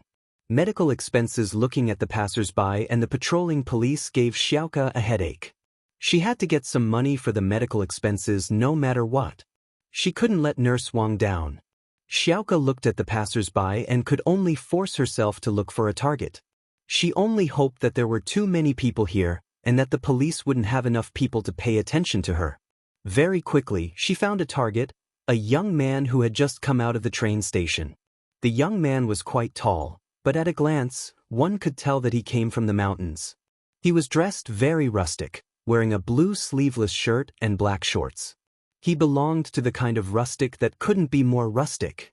It was obvious that this was his first time in the city, and he didn't have much experience in society. It was easy to make a move on him. It wasn't that Xiaoka didn't think about stealing money from those fat bosses, but those people were more meticulous, and it wouldn't be easy to make a move on them in a place like this. It was easy to make a move on a country bumpkin like this. But Xiaoka had never stolen money from a good person before. This young man was easy to make a move on, but it didn't fit Xiaoka's principles. Xiaoka followed behind him, hesitating. She didn't know if she should make a move or not. No matter what, she had to pay the money today. Xiaoka had already troubled Nurse Wang a lot, and she couldn't give her any more trouble. If she didn't pay, the hospital's leaders would scold Nurse Wang, and that wasn't something Xiaoka wanted to see. But Xiaoka really couldn't bear to make a move on this young man. He looked like a simple and honest villager, and Xiaoka felt that stealing his money would make her feel guilty. Unknowingly, Xiaoka had been following him for a while now, and she still couldn't make a move. "Why are you following me?" Xiaoka didn't make a move yet, but the young man suddenly turned around and looked at her weirdly. Gooden was quite troubled. What was this pretty girl doing behind him? In fact, Gooden had noticed it when Xiaoka was following him, but she was a pretty girl, and he didn't think of her as a bad person. He didn't care, thinking that they were just going the same way. But after walking for a while, Gooden purposely changed his direction and realized that Xiaoka was still following him. He couldn't help but ask. Gooden was an honest guy, but he'd been with Lin Yi since he was young. He wasn't a normal person. In the mountains, even the beasts that were good at hiding their presence couldn't escape Gooden's senses, much less Xiaoka. Gooden's sudden question gave Xiaoka quite a fright. Xiaoka didn't think that Gooden would notice her, and she didn't know what to do. After all, Xiaoka had a guilty conscience and quickly waved her hand. "It's nothing." "It's nothing," Gooden frowned as he looked at Xiaoka. "Girl, is there something you need from me? If you have something to say, just say it. Don't be wishy-washy like a sissy." "Ha!" Xiaoka couldn't help but laugh at Gooden's words. She was a girl, right? "What are you laughing at? What do you want from me for?" Gooden was even more confused at Yu Xiaoxiao's reaction. She didn't know why, but she felt that this guy wasn't a bad person, and so she changed her mind. She didn't want to steal his money. I want to borrow some money from you." Xiaoka put away her smile and said seriously. Xiaoka was sure that this guy wasn't a bad person, and she didn't want to steal anymore. She wanted to borrow money from him. She really wanted to pay him back. "Borrow money? What do you need money for?" Gooden asked. "I have a kid with acute appendicitis, and I don't have money for surgery, so I want to borrow some money." Xiaoka didn't lie. "Appendicitis? Surgery? That's a big deal." Gooden saw that Xiaoka didn't seem to be lying and he panicked. How much do you need? How much do you have? Xiaoka didn't think that Gooden would really lend her money. Gooden was a warm-hearted person, and even though old Lin told him that there were a lot of scammers out there, he felt that this girl didn't seem like one. She was very sincere, and it shouldn't be fake. And so, he really did want to help her. In Star West Village, it was normal for people to borrow money from each other when they needed it. Gooden often lent money to the villagers, and so he treated Xiaoka as one of them. I have around 1,900 here. Gooden bought some bread on the train, and other than that, he didn't spend much money. That's about enough. Xiaoka calculated that this should be enough for surgery. Gooden didn't say anything as he took out a handkerchief and gave it to Xiaoka. Here, you count it. No need, thank you, I'll return it to you as soon as possible. Xiaoka was overjoyed as she took the bag, smiling as she waved at Gooden. I'll be going then. Saving a life is more important. Gooden nodded. Seeing Xiaoka's shadow disappear from the train station square, Gooden suddenly remembered something important. Boss Lin Yi's address was still in the handkerchief, and the note Grandpa Lin gave him was with the money. Wait. Gooden panicked. This was the only way to find Lin Yi Boss. How was he supposed to find Lin Yi Boss without the address? But Xiaoka was nowhere to be seen. Xiaoka was long gone. Gooden slapped his forehead and helplessly sat down on a bench nearby. Now that he'd lost Lin Yi's contact, he could only sit here and wait for Xiaoka to return the money and give him the address. Xiaoka was a person who knew right from wrong. She was a thief, but she knew how to repay kindness. She knew that Gooden was a good person, and so she'd return the money as soon as possible. But when she got to the hospital, she suddenly remembered that she hadn't asked for Gooden's contact. She didn't even know his name. Chapter 11-12. Dine and dash? But no matter what, she was back at the hospital. She couldn't go back to the train station right now. She needed to pay the money first. Xiaoka queued up and paid the surgery fee, but found a note in the handkerchief. There was an address and a phone number on it. Xiaoka's eyes lit up. Xiaoka's eyes lit up. Xiaoka's eyes lit up. So he'd given her the address already. Xiaoka relaxed, not as worried as before. Now that she had enough money, she'd go to this address and pay him back. Xiaoka carefully put away the piece of paper with the address and went to find Xiao Ken with the receipt. Gooden was waiting for Xiaoka at the train station. He was worried that she wouldn't be able to find him after he left. The money wasn't a big deal, but the important thing was the address with Lin Yi Boss address. And so, Gooden didn't dare leave. He just sat on the bench. Time flew, and the sky turned dark, and the sky turned dark again. 2 days passed in the blink of an eye, and Xiaoka still wasn't back. Only now did Gooden realize that he'd been tricked. This big liar girl, she pisses me off. Gooden said angrily as he looked at the train station. It had been so long, and Xiaoka still hadn't reappeared. No matter how honest he was, he knew that he'd been tricked. Gooden was troubled. Tricking money was one thing, but why didn't she give him back Lin Yi Boss address? You'd be wasting my time if you just left like that. Lin Yi Boss was still waiting for me to use my potions. Man. Gooden stood up and patted his butt, leaving helplessly. He needed to find a place to eat. He hadn't eaten for 2 days, and he was starving. Luckily, Gooden's body was rather sturdy. If it were someone else, they'd be starving to death already. He didn't get far before smelling the smell of fried chicken. He raised his head and saw the big sign next to him, with the words, "Burger Fried Chicken," written on it. Hamburgers were Western fast food, and he'd only seen it on TV before. He'd never tried it before, and Star West Village didn't have this type of food. He felt that it was fresh, and plus, he hadn't eaten for 2 days. Gooden walked quickly into the burger and chicken shop. There was only one waitress inside, and no one else was in the shop. It was already late, and it wasn't time to eat. It was normal to be empty. "Shopkeeper, what good food do you have?" Gooden was about to faint from hunger. He looked at the chicken in the fridge and started drooling. "I want this, and this, and this. And a hamburger." "All right, please wait a moment." Yuan nodded, her eyes lifeless as she took out all the food Gooden wanted. Once upon a time, she felt that her job was boring. But now, Yuan was reluctant to leave. She estimated that she would not be able to do this job for more than 2 days. Once she became Fighter Lee's woman, she would not be able to show her face in public anymore. Therefore, Yuan cherished this rare working time. She probably wouldn't have such an opportunity in the future. Sir, 56 yuan in total. Yuan passed the tray to Gooden. Okay. Gooden was secretly surprised. The food in this city was really expensive. One meal was enough to feed his family for a few days. Gooden thought as he took out money from his clothes, but when he touched his empty pockets, he suddenly remembered that his money was tricked by that liar girl. Gooden's face turned a little awkward. He didn't have any money, coming here to eat? Wouldn't that be a free meal? What's wrong? Yuan saw the change in Gooden's face as well. I don't have money anymore. Gooden stuttered, embarrassed. My money was scammed, cheated. Yuan paused and looked at Gooden suspiciously, but judging from his clothes, he didn't seem like the type to cheat people out of eating and dashing.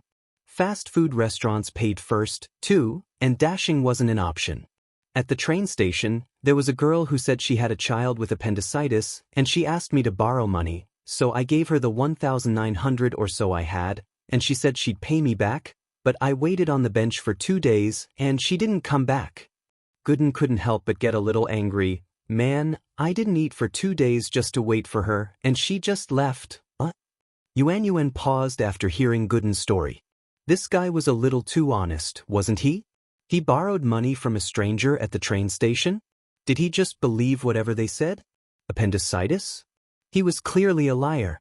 But Yuan could tell from Gooden's clothes that he'd just come from the mountains. These people were all honest people, and it was normal for him to be scammed. Hearing that Gooden hadn't eaten for 2 days, Yuan felt sorry for him. Then this is my treat. Hurry up and eat, don't starve. They were about to go to Fighter Lee's place, and Yuan knew that money was useless. Fighter Lee didn't lack money, so she didn't mind doing something nice. Gooden was like his father, Yuan. They were both scammed, and Yuan felt that she should help him out. I can't accept that. Gooden scratched his scalp. He didn't expect Yuan to be treating him for free. The girl in front of him wasn't as pretty as that scammer, but in his eyes, she was still a beauty amongst beauties.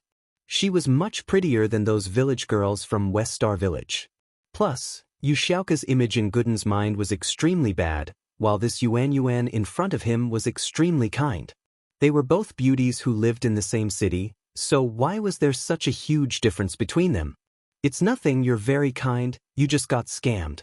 Hurry up and eat, it'll get cold, Yuan said. Then I won't hold back. When I find that scammer girl and get the money, I'll pay you back. Gooden looked at the fried chicken and hamburger, his saliva almost dripping out. With that, Gooden happily took the tray and found a place to eat. Chapter 11:13. Why were you crying? Yuan felt like crying all of a sudden. If it weren't for Fighter Lee and Scorpion, she would have died a long time ago. But now, she couldn't die even if she wanted to. Even her life wasn't her own anymore. At that thought, Yuan couldn't help but start sobbing. Gooden was having a great time eating when he heard a woman crying. He jumped up and looked up to see Yuan crying. Shop girl, what's wrong? Gooden quickly walked over. Yuan didn't say anything, only crying. Gooden's question touched her heart, and she cried even harder. Hey, girl, why don't you say something? What's wrong? Why are you crying all of a sudden? Gooden panicked when he saw that Yuan wasn't talking. Are you worried that I didn't pay for my meal? Don't worry, I'll pay you back for sure. Stop crying, you're making me uncomfortable. Yuan started crying even harder at Gooden's nonsense. Yuan was worried about his daughter, and thinking that he wouldn't have many chances to see her again, he decided to lock up his shop early and go to the burger shop. Yuan heard his daughter crying as soon as he stepped into the burger shop. He panicked and ran over. Yuan, what's wrong? Why are you crying? Did something happen? Dad. When Yuan saw her father, she threw herself into his arms and cried even harder. Yuan, don't cry, what's wrong? Yuan asked carefully as he hugged his daughter. Man, I just didn't bring money for my meal. You said you're treating me, why are you crying again? If you regret it, I won't eat anymore. Gooden really didn't know what to do. Yuren paused. So this guy was here to eat and dash? But it didn't sound like it. It seemed like his daughter was treating him. Go eat your food, it has nothing to do with you. Yuan quickly explained, afraid that her father would blame Gooden. Hey, it has nothing to do with me. Then why are you suddenly crying? She was fine just now, why'd she start crying all of a sudden? Gooden sighed, not understanding what was going on. Kid, since it's none of your business, go eat. Yuren could guess why his daughter was crying, and he knew that it had nothing to do with Gooden. He waved his hand and told him to go eat. I ate your food, but I didn't eat it for free. Did you run into some trouble? Tell me, I'll see if I can help you. Gooden looked at Yuan and guessed that she was in trouble. You can't help me. No one can help me. Yuan seemed to be talking to Gooden, but also to herself. Don't ask, why can't I help? Gooden felt a surge of pride in his heart as he looked at Yuan crying. Gooden was the type of person who would repay the kindness of others with a single drop of water. Yuan had treated him to a meal, and now that Yuan was clearly in trouble, he couldn't just stand by and watch.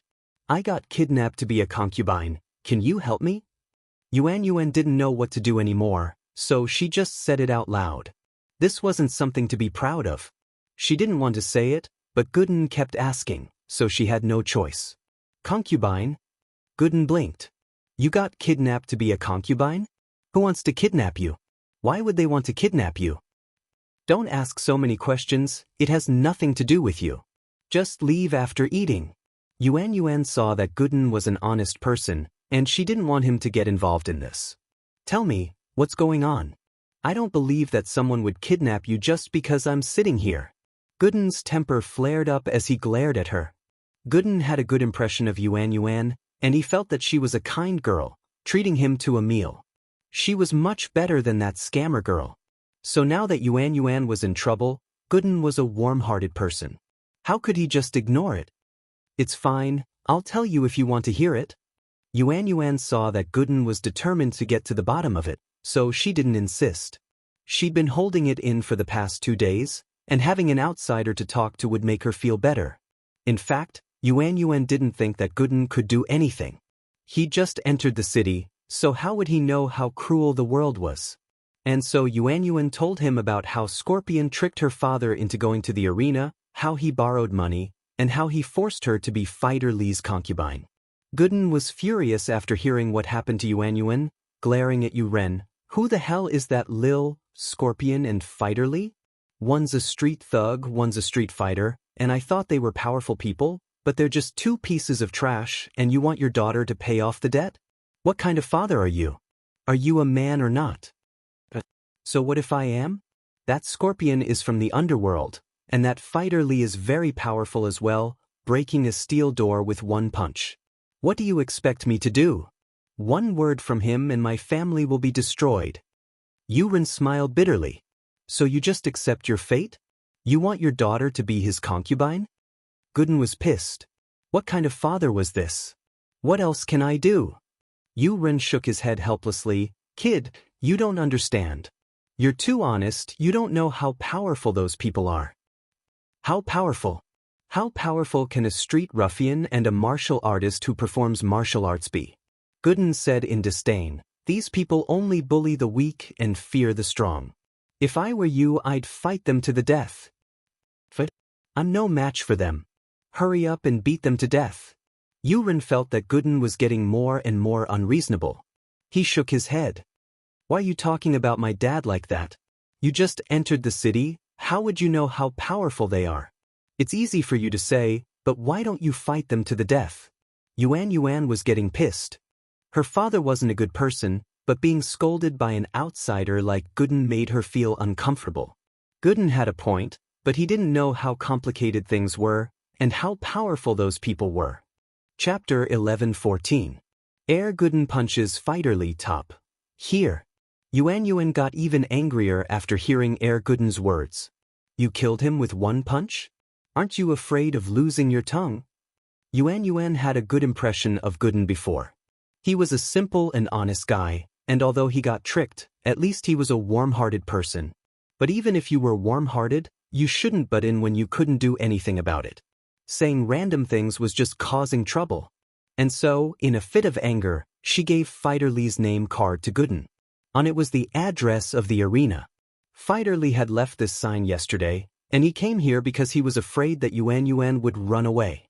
He wanted to see what she was doing, reminding her not to forget the promise. Gooden took the name card and didn't say anything. He stuffed the chicken drumstick into his mouth and left the burger shop. "Hey, where are you going?" Yuan Yuan jumped. Looking at Gooden, it seemed like he really was going to fight Fighter Lee to the death. She panicked a little. She was just saying it out of anger, but she didn't think that Gooden would actually do something like that. If it were someone else, Yuan Yuan wouldn't think much about it. After all, a lot of people were just pretending to run away. Who knew what they were going to do? But Gooden was different. She could tell from the fact that he was kind enough to pay the medical fees that he was a warm-hearted person. Yuan Yuan was really worried that he'd go fight Fighter Lee to the death. Yuan Yuan felt that she was already unlucky enough. If she dragged Gooden into this for no reason, then her conscience would be hurt. This wasn't something she wanted to see. So Yuan Yuan subconsciously ran out the door, wanting to call out to Gooden, but he was nowhere to be seen. "Man, why is this guy so warm-hearted?" Yuan Yuan stomped her foot, panicking. But there was nothing she could do. "Yuan Yuan, let's hurry up and go over to take a look. Although this young man is a little silly, he is a warm-hearted person. Don't put him in danger because of this." Yuan was a coward, but he was a reasonable person. He didn't want anything to happen to Gooden because of his family. This matter had nothing to do with him, so why should he cause trouble for him? Yuan Yuan was also anxious. After listening to her father's words, she didn't care about the business of the burger shop anymore.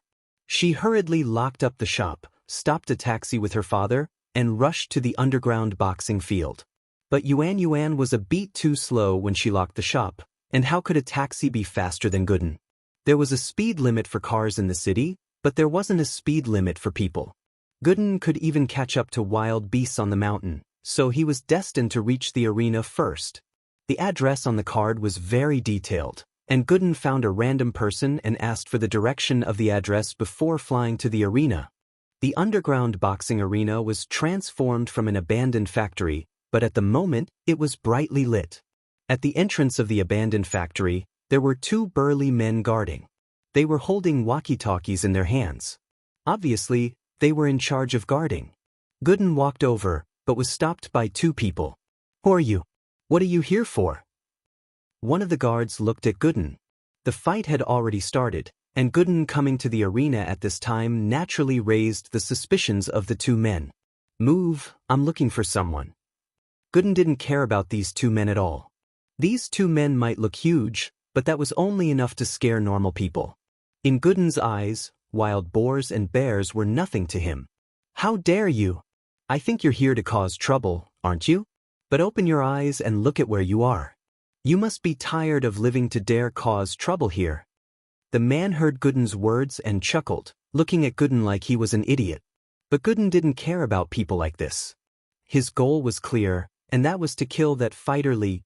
Gooden casually pulled on the man, and he flew out with a cry, landing on the ground. Gooden didn't wait for him to say anything and went straight into the arena. The arena was brightly lit, and there was a lot of noise. On the arena, two people were fighting, and the crowd was cheering. But this didn't matter to Gooden. He was here to find Fighter Lee. But, in such a huge arena, where could he find Fighter Lee? Gooden didn't have any ideas, and after some thought, he jumped onto the arena. On the side of the arena, there were some staff and judges, but Gooden's movements were too fast. Before they could react, he was already on the arena. The audience, who were cheering for the fighters who were betting on each other, suddenly saw that there was another person in the ring. They were immediately stunned, and then let out cries of surprise. No one knew where this rustic young man came from. The two boxers who were fighting for their lives were also baffled by this scene. It was supposed to be their battle. Why was there another person? "Where's Fighter Lee? Come out and let me kill you with one punch." Gooden's goal was simple. If he killed Fighter Lee, naturally, he wouldn't let Yuan Yuan be his concubine anymore. Why would a dead man need a concubine? Go find a ghost girl to be his concubine. The two boxers on the stage were a little dumbfounded. Who was this person? Was he a mental patient? The two looked at each other and gave up fighting for now, walking towards Gooden. If they wanted to continue, they had to throw this crazy person off the stage first. Kid, you're here to cause trouble, aren't you? Do you know the consequences of interrupting us? One of the fighters with a red hat yelled coldly. You're Fighterly? Gooden said as he looked at the red hat fighter. Fighterly? What Fighterly? The red hat fighter paused. Since you're not Fighterly, then shut up. I'm here to kill Fighterly. Gooden waved his hand impatiently, gesturing for the red hat fighter to move aside. Chapter 11:15. Ere Gooden punches Fighterly, below, Gooden clapped his hands and turned to the green hat fighter. Are you Fighterly? The green hat fighter couldn't help but frown. He wasn't sure where Gooden came from, but the kid was able to throw someone up in one hit. He must be pretty strong. So the green hat fighter didn't dare walk up. He only shook his head. Kid, you looking for me? Fighterly had already received a message from the two men at the door, saying that someone had forced their way into the arena. It seemed like they were here to cause trouble. As the boxing master of the arena, Fighterly naturally had to come out and see what was going on. And so, he just happened to see Gooden throw the red hat fighter away. You're Fighterly? Gooden raised his head and saw Fighterly on the second floor of the arena. Kid, what are you doing here? If you're here to cause trouble, then you've come to the wrong place. Tell me what you want and I'll let you live. Fighterly smiled coldly, his heart already filled with killing intent. This kid was saying he was going to beat him to death. Fighterly was a petty person, so how could he take it? I'm here to beat you to death. Gooden frowned, impatient. What are you doing up there? Hurry up and come down, I'll beat you to death. Fighterly laughed instead of getting angry. Was this Gooden an idiot? How could he say such retarded words? Telling him to come down and let him beat him to death? What a lame joke. But, Fighterly still asked, I don't even know you, and you want to beat me to death? The audience started laughing as well. Fights were fun, but accidents like this were quite interesting as well, especially when Gooden said he was going to beat Fighterly to death. Are you that Fighterly who wants to steal Yuan? Gooden frowned, but he still wanted to confirm it. It wouldn't be good if he hit the wrong person. Are you here to stand up for Yuan? Very well, how dare you act cocky in front of me, Iron Fistly? You won't be leaving today. Fighterly's eyes flashed with rage. This heir Gooden wasn't Yuan's lover, was he? Otherwise, what did this have to do with him? With that thought, killing intent rose in Fighterly's heart. He was prepared to make Gooden stay. You're right, I'm here to stand up for Yuan. Your grandpa dog egg, I punched a road roller and kicked an atomic bomb. It's fine if I call myself Iron Fist Dog Egg, but you, a filthy, shit-like person, still call yourself Iron Fistly. Gooden spat out some phlegm in disdain, and the phlegm flew all the way to the second floor, landing on Fighterly's head. Why, I'll kill you. Fighterly wiped his forehead and jumped down from the stands, landing firmly on the stage. As a mystic mid-phase physical practitioner, this was a piece of cake. But as soon as he landed on the stage, a hand came at Gooden. He was already furious and wanted to kill Gooden with his fist. Gooden didn't dodge at all, raising his fist to meet Fighterly's fist head-on. Gotcha! Bang! A crisp sound, a muffled sound. Fighterly's body flew out of the ring. One of his arms was bent at an abnormal angle. Obviously, the gotcha sound was the sound of his arm breaking off. In the air, there was a streak of blood. It was spat out by Fighterly. He spat out blood as he flew through the air. With a ping sound, he landed heavily on the ground. Red and white blood flowed all over the ground. Then there was no more movement. Obviously, he would not survive. Ah! There was an exclamation of surprise from the audience. In this underground arena, it wasn't rare to kill someone, but to send someone flying and spit out blood was unheard of. This was something that could only be seen in movies. And so, the audience cheered again. Of course, they didn't know who Fighterly was, and they didn't know that he was the one who killed the Red Dragon. They thought that he was just a low-level fighter. Gooden saw that Fighter Lee was dead, and he didn't stay any longer. It was common for people to die in this arena, but he was afraid that the people here would call the cops. Before they could react, he jumped off the stage and ran out of the arena like a puff of smoke, leaving the place. But just as they stepped out of the arena, a taxi stopped not too far away. The people who got out of the taxi were Yu Ren and Yu Yuan, father and daughter. The two got off the car and saw Gooden running out. They quickly went up to him, but Yuan spoke first. "How are you? Did you see Fighter Lee?" "Run, I killed him already," Gooden said in a low voice. "You killed him?" Yuan's eyes were wide as she looked at Gooden in disbelief. Gooden nodded. "Taxi." Yuan suddenly remembered that the taxi was already paid, and they didn't have to wait. She turned around, and the taxi was already far away. Gooden scratched his head and reached out with both hands, picking up Yuan and Yu Ren as he ran. Yuan jumped in fright. She didn't think that Gooden could run this fast with two people in his arms. Was he even human? Yu Ren was dumbfounded as well. He didn't think that a human could run this fast. Gooden ran for more than a kilometer before stopping. Yuan and Yu Ren's weight was nothing to him. He was carrying a few hundred kilograms of wild boar on his back, but he was still able to run like he was flying. "How did you run so fast? Are you even human?" Yuan was put on the ground, scared out of her wits. She clutched her chest and pointed at Gooden, her face full of shock. "I'm used to running in the mountains," Gooden said. "All right, I killed that bastard, and he won't bother you anymore." "You really killed him? Aren't you afraid of getting sued?" Yuan didn't think that Gooden would really kill him. She didn't really believe it at first, but after seeing Gooden's speed, she started to believe it. This guy wasn't simple. "Didn't you say that people dying in the arena was a common thing? They can call the police?" Gooden jumped. "Will the police come to arrest me?" Chapter 11:16. Yu Ren's thoughts with that thought. Yuan said, "Fighter Lee gave me some money, come to my house later and run with it. The police might not be looking for you, but I'm afraid the people in the arena won't let you go." "You think I'm scared of those filthy bastards?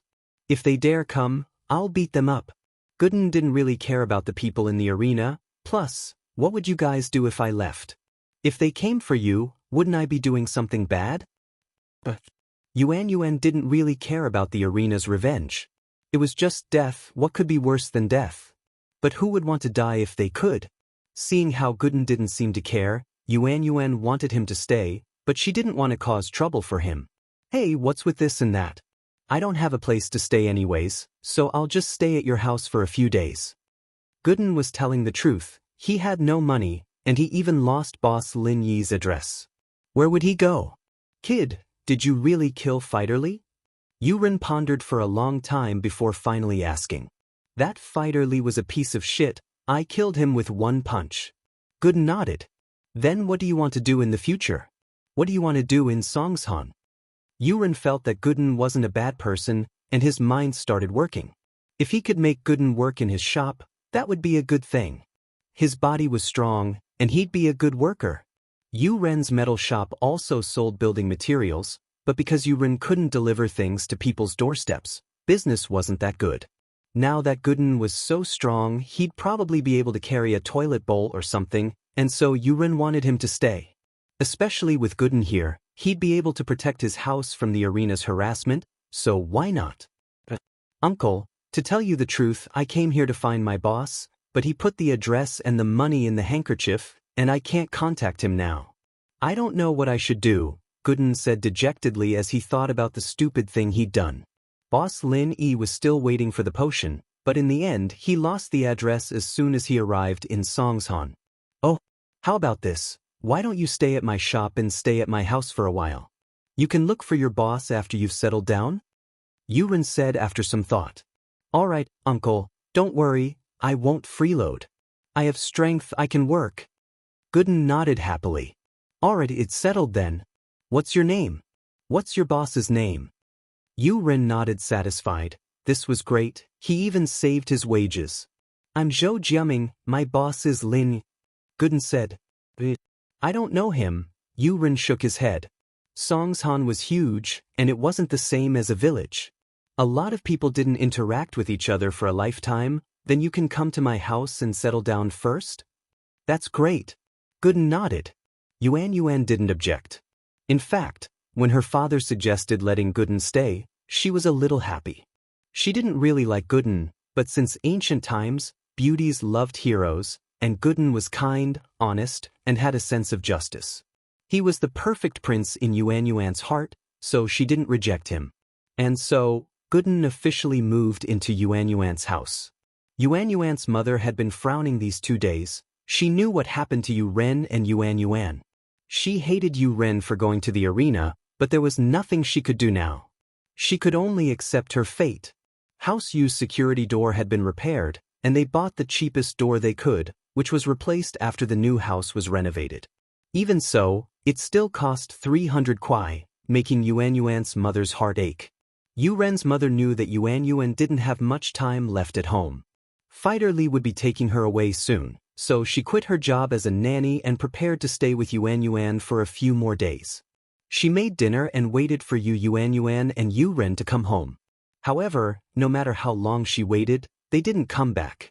It was already an hour later than the usual time to get off work. Mrs. Yu couldn't help but call Yuan.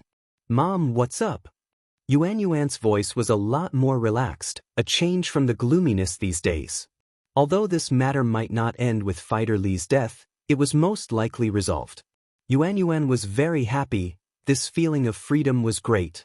Yuan, where are you? Why aren't you home yet? Hearing her daughter's voice, Mrs. Yu let out a breath of relief. She thought that Yuan was taken away by Fighter Li today, but it didn't seem to be the case. Mom, Dad and I are going home. There's a guest today. I'll tell you some good news when we get home. Yuan looked at Gooden and said, Oh, good news? Mrs. Yu paused. Looking at the situation in House Yu, there wasn't much good news.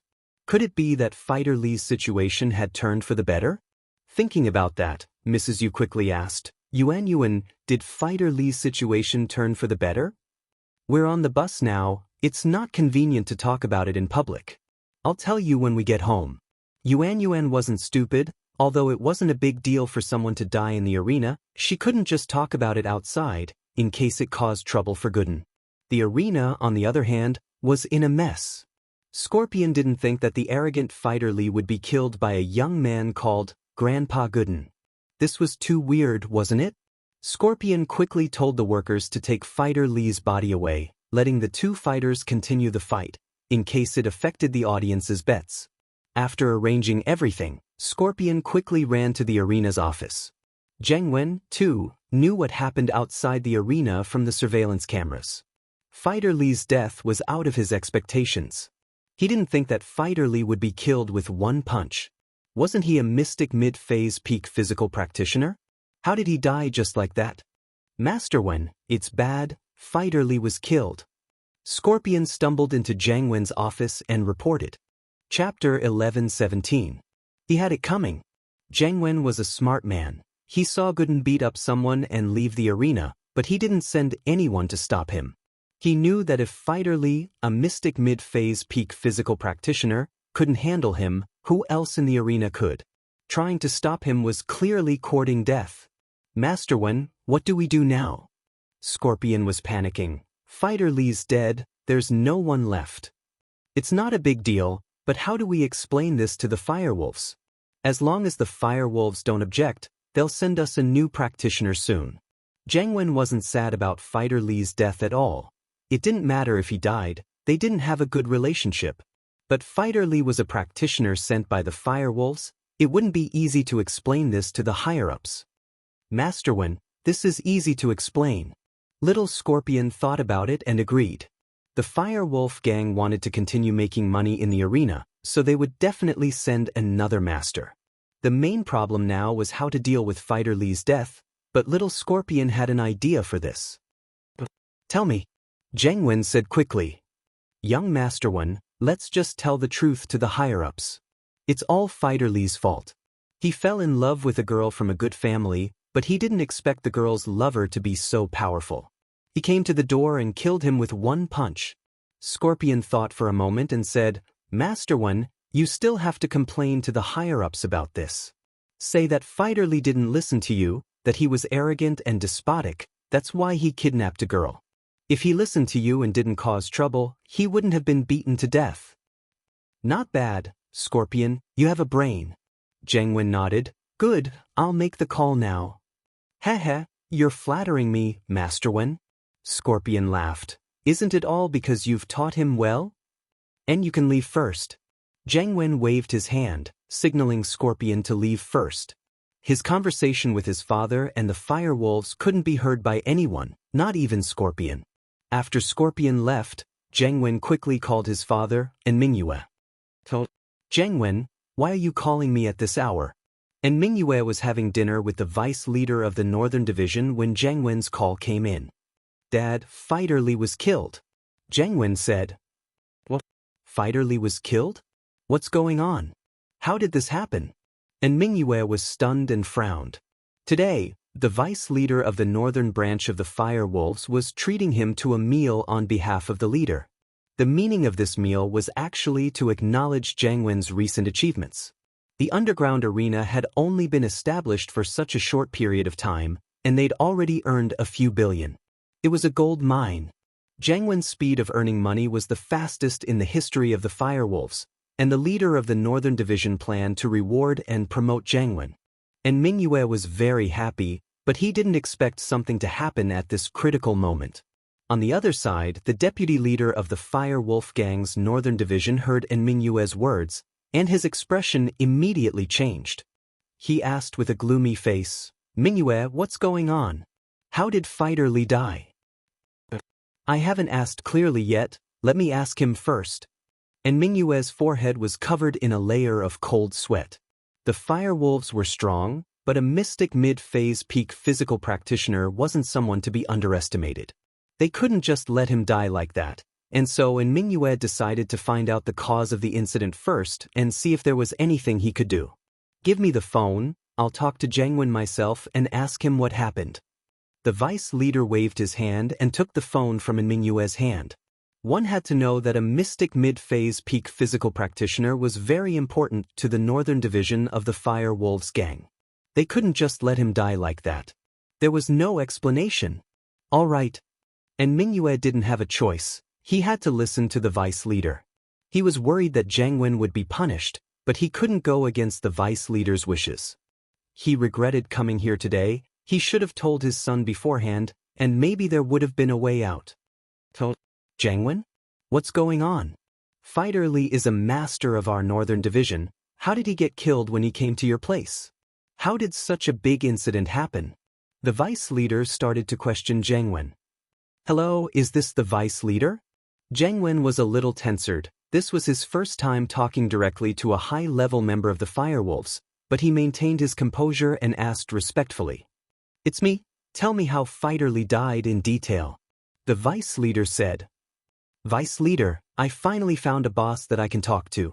Jiang Wen acted as if he was full of grievances. Vice leader, that Fighter Lee didn't listen to my commands at all, acting like a tyrant and causing trouble. Look at him now, isn't he? He was beaten to death by someone. You have to help me, it's affecting the arena's business. Oh. The vice leader paused from Jiang Wen's tone. It sounded like Fighter Lee was beaten to death, and he felt wronged? At first, the vice leader thought that Jiang Wen would just admit his wrongdoing. He didn't expect him to complain. He frowned and said unhappily, Jiang Wen, why are you so happy that Fighter Lee was beaten to death? Don't you know that you are responsible for what happened to a Firewolves master in your place? I am responsible? No way. Jiang Wen said, unsatisfied. Vice leader, he was looking for death. What does that have to do with me? He went out to flirt with a decent woman, and in the end, her lover came to find him and punched him to death. How could I stop this? Fortunately, her lover was reasonable and knew that every wrong has a perpetrator, and every debt has a debtor, so he didn't tear down my boxing field. Otherwise, I would have suffered a great loss. Chapter 11:18. Chapter 11:16, Valentine's Day Special. Note: Valentine's Day Special can be considered a theatrical version, not a reference to the main plot. Today was the 14th of February, the traditional Valentine's Day in the West. Heavy snowflakes were falling from the sky, blanketing everything in white. Most of the cities in the world were in the midst of a lively and peaceful atmosphere. Couples walked through the shops on the pedestrian streets, enjoying each other's company. But there was one place that was an exception. This was the border of a small European country, where the temperature was as low as -38 degrees Celsius. There was no hustle and bustle here. The quiet border was covered in snow, and the air was filled with danger. Lin Yi dug out a few mud balls from the fire in front of him and tossed them to the girl beside him. Eat. The mud ball that he had just taken out was still emitting hot air, but it soon cooled down. The girl's dexterous hands pushed the mud ball away. Inside was a roasted sparrow. The outer shell of mud had already stuck all the bird's feathers off, emitting a kind of primitive barbecued meat aroma. It was very mouth-watering. The girl brought the bird meat to his mouth and said happily, "Open your mouth, I'm not hungry." Lin Yi frowned and rejected the girl's good intentions. He stood up and said, "Wait for me here. I'll find some more branches. This fire isn't enough to last through the night." "Don't go, I'm scared." The girl saw Lin Yi was about to leave and quickly stopped him. Lin Yi ignored the girl and walked out of the cave. "Eagle, wait for me. I'll help you too." The girl put down the bird meat and ran out of the cave with Lin Yi. Lin Yi's footsteps hesitated. He looked at the girl and didn't stop her. It was winter, and the ground was covered in snow. Even the branches were covered in snow, and it was hard to find them. But he didn't plan on picking them up either. He found a tree and jumped onto it, starting to break the branches off. The girl watched Lin Yi from the side, but she couldn't help. She stomped her feet and felt sorry for herself. If it weren't for their stubbornness, the two of them wouldn't have left the team. Lin Yi broke some branches. Seeing that it was almost done, he jumped down from the tree and found a soft vine to tie the branches on the ground. "To help you?" The girl looked at Lin Yi busying himself and felt a little apologetic. "No need," Lin Yi said expressionlessly. He quickly tied the branch and carried it on his back. The young girl felt that she was so useless. She wanted to help, but she couldn't help at all. "Eagle, I'm sorry. I really didn't know that what I did would cause trouble." For the past few days, Lin Yi had only been roasting the bird over the fire. He hadn't said a single word to the girl, which made the girl think that Lin Yi was angry. "Oh." Lin Yi responded faintly and walked towards the cave. "Hey, he already apologized to you. Why are you still ignoring him?" The girl was a little anxious. The girl's identity was a representative of a big family in the country. This time, they were here to discuss a collaboration with a local tycoon. It was actually just a training for the young generation of the big family. Originally, this mission wasn't risky at all. Lin Yi was invited by Feng Tianlong to participate in this mission. This mission wasn't an official mission, but because of the powerful family behind the girl, Feng Tianlong naturally invited Lin Yi, an outsider, to be in charge of this mission. But who would have thought that after the discussion, when the group was about to enjoy the scenery at the border, something happened. At the border, they met a few poor children dressed in tattered clothes. They looked like refugees, so the girl asked the people accompanying her to give them some clothes and food. At that time, Lin Yi was against it, but the girl said that he had no sympathy. Lin Yi wanted to say something, but he didn't. He was just a bodyguard, and the others were all direct subordinates of the girl. The specifics were all decided by the girl. These people couldn't wait to flatter the girl, so why would they listen to an outsider like Lin Yi? So, they opened their luggage and flipped through almost everything. They found some food and clothes, afraid that the girl wouldn't be satisfied. Lin Yi frowned, but he didn't say anything. Don't show your wealth, that was the most basic rule. But these people who flattered her were all idiots. The children took the clothes and food and left happily. But not long after, an accident happened. A large number of armed forces rushed over. The children who received the girl's kindness weren't grateful. They called their parents, and the armed forces began a large-scale plunder of the girl's group. Although there were masters in the group, in front of a large number of armed forces, they seemed insignificant. The ultimate goal of the armed forces was to detain the girl's group and rob them of their belongings. Under the attack of the armed forces, many of the people who couldn't resist surrendered, and the masters from the girl's family weren't a match for the guns and cannons. But as for the life and death of these people, Lin Yi didn't care at all. As for the things they brought, Lin Yi didn't have the obligation to protect them. To put it bluntly, Lin Yi was sent by Feng Tianlong just in case. When Lin Yi came, Feng Tianlong made it clear that he was only responsible for the girl's safety. So if something happened to the girl, Lin Yi wouldn't be able to explain himself. As for the others, if they wanted to die, they could die. Lin Yi had always been like this.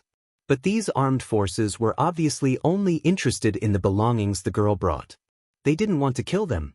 After they knocked or injured the people, they didn't do any further harm. Seeing this situation, Lin Yi couldn't help but let out a sigh of relief. But he still stood in front of the girl in case of an emergency. "Can you please stop? We can give you all our belongings, but please don't hurt our people." Seeing this situation, the girl blamed herself and was a little nervous. She shouted loudly to stop them. Lin Yi frowned and wanted to stop the girl's actions, but the girl's words had already attracted the attention of the armed forces. "Catch this girl." The armed forces saw the girl. Originally, they didn't notice the girl's existence during the plunder. She was the only female in the group, and in the armed forces where there were very few females, seeing a woman was like a hungry wolf seeing a real thing. The leader saw the girl's appearance and immediately had an idea. Chapter 11:19. Chapter 11:17, Valentine's Day Special 2. The subordinates of the leader of the armed forces surrounded the girl after receiving the order. The girl didn't think that not only did her words not solve the problem, but it also brought trouble to herself. She panicked. What are you doing? I've already given you all my belongings, why won't you let me go?" The girl didn't think that these people would be so heartless. "Girl, our leader has his eyes on you. If you know what's good for you, you'd better give up and come back with us. Otherwise, you'll get it." A muscular man with a submachine gun laughed coldly. "Run!" Lin Yi grabbed the girl's hand and started running without saying a word. With so many armed men, it was impossible for Lin Yi, who was only at the early phase of the golden class, to win. He could only take the girl and run. The girl was also at a loss from Lin Yi's actions. She stumbled from Lin Yi's pole, but Lin Yi didn't care so much. He grabbed the girl by the waist and ran in the opposite direction. Lin Yi didn't care what happened to the people who followed him. As long as he sent the girl back safely, he would be able to answer to Feng Tianlong. "Let go of the girl if you don't want to die." The muscular man with the submachine gun behind Lin Yi didn't think that Lin Yi would run away with the girl. He immediately became angry and warned. Why would Lin Yi care about him? Time was of the essence. The earlier he ran, the less danger he would be in. "Run again and I'll shoot." The muscular man saw that Lin Yi was ignoring him and was even more angry. He raised the submachine gun and aimed at Lin. Lin Yi naturally wanted to run, but behind him came the sound of machine guns firing. Lin Yi didn't look back. He used the warning signal of the jade pendant to dodge the bullets coming from behind. The girl didn't think that the armed men would really shoot, especially with a submachine gun. Previously, they were only using guns as a deterrent. But now, it was obvious that they were serious. "Put me down, I don't want to drag you down." The girl naturally knew who Lin Yi was. She knew that he was only here to help her family protect her. Her life and death actually had nothing to do with him. Among the people who came along, everyone treated the girl like she was a god. Only Lin Yi didn't pay attention to her at all, and occasionally said a few words of opposition. Therefore, the young girl's initial impression of Lin Yi was very bad. She felt that this person was cold and didn't know how to give in to her at all. Was he even a man? But now, her followers were either kneeling on the ground begging for mercy or being knocked unconscious. At the crucial moment, it was still Lin Yi who brought her to escape. The young girl's heart couldn't help but ripple. "Won't I implicate you?" Lin Yi didn't explain anything. Lin Yi was a man of his word. He would do what he promised others. He promised Feng Tianlong that he would protect the girl, so naturally he would keep his promise. "Put me down, they have guns." The young girl was a little anxious. In her mind, under the situation of the submachine gun shooting from behind, the two of them wouldn't be able to survive. It was better to put her down and let her deal with the enemies. Lin Yi didn't have the time to reply to the young girl. He had to concentrate and use the strength of the warning signal from the jade to determine the direction of the bullets behind them. If he wasn't careful, he might get shot. This wasn't just 1 or 2 shots, it was a continuous barrage of bullets. The young girl saw that Lin Yi didn't move and immediately became anxious. She struggled on Lin Yi's body and prepared to get down. "Don't move." Lin Yi frowned. The young girl's soft body in Lin Yi's arms emitted a faint fragrance. It already made Lin Yi's determination waver. After all, Lin Yi was at the age where he was full of vigor. With the young girl's movement, it made Lin Yi's breathing quicken and his heart flutter. Fortunately, Lin Yi's self-control was stronger. He didn't have any dirty thoughts towards the young girl. However, the young girl's movement was already making Lin Yi unable to bear it. "Put me down," the young girl said without hesitation. "Don't move if you don't want to die." Lin Yi said coldly. "I won't move if you put me down." The young girl said. Bang! While Lin Yi was distracted, there was a muffled sound. Lin Yi's calf was shot. Although this degree of injury was nothing to Lin Yi, the pain still made Lin Yi frown. At this moment, Lin Yi's strength was only equivalent to the early phase of the golden class. Looking at the young girl who was still moving around in his arms, Lin Yi suddenly became angry. He reached out and hit her, but, of course, Lin Yi only wanted to teach her a lesson. He didn't want to hurt the young girl. Otherwise, with Lin Yi's strength, the young girl would probably be beaten to death if he continued hitting her. "A dash," the young girl screamed. She never thought that Lin Yi would dare to hit her. Moreover, it was her butt. The young girl felt wronged.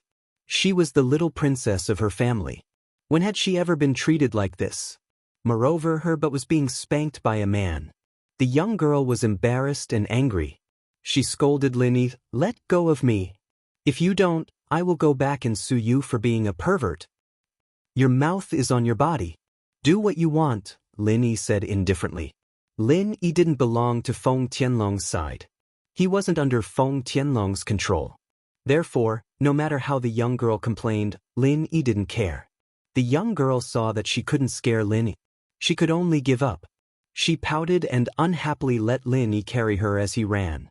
Although Lin Yi's running speed wasn't as fast as a bullet, he was much faster than the big man chasing behind. In a short while, Lin Yi had already left the big man far behind. However, Lin Yi didn't slow down. Although the big man was chasing on foot, the armed men had cars. Lin Yi was afraid that they would ask people to drive after him. On the snow, running could leave footprints. No matter how far Lin Yi ran, they would be able to find him. After running for a while, Lin Yi stopped. Can you put me down now?" The young girl saw that Lin Yi stopped, so she asked. Lin Yi didn't answer. He still hugged the young girl tightly. He jumped up and flew onto a tree. Lin Yi didn't plan to walk on the snow. He was prepared to jump between the trees. Only by doing this could he cover his tracks and avoid being tracked by the armed men. The reason why Lin Yi chose to jump up the tree was because there was a cliff in front of him. In this way, Lin Yi created the illusion of jumping off the cliff to mislead the armed men. The young girl didn't think that Lin Yi would jump up the tree with her. She was shocked. What are you doing?"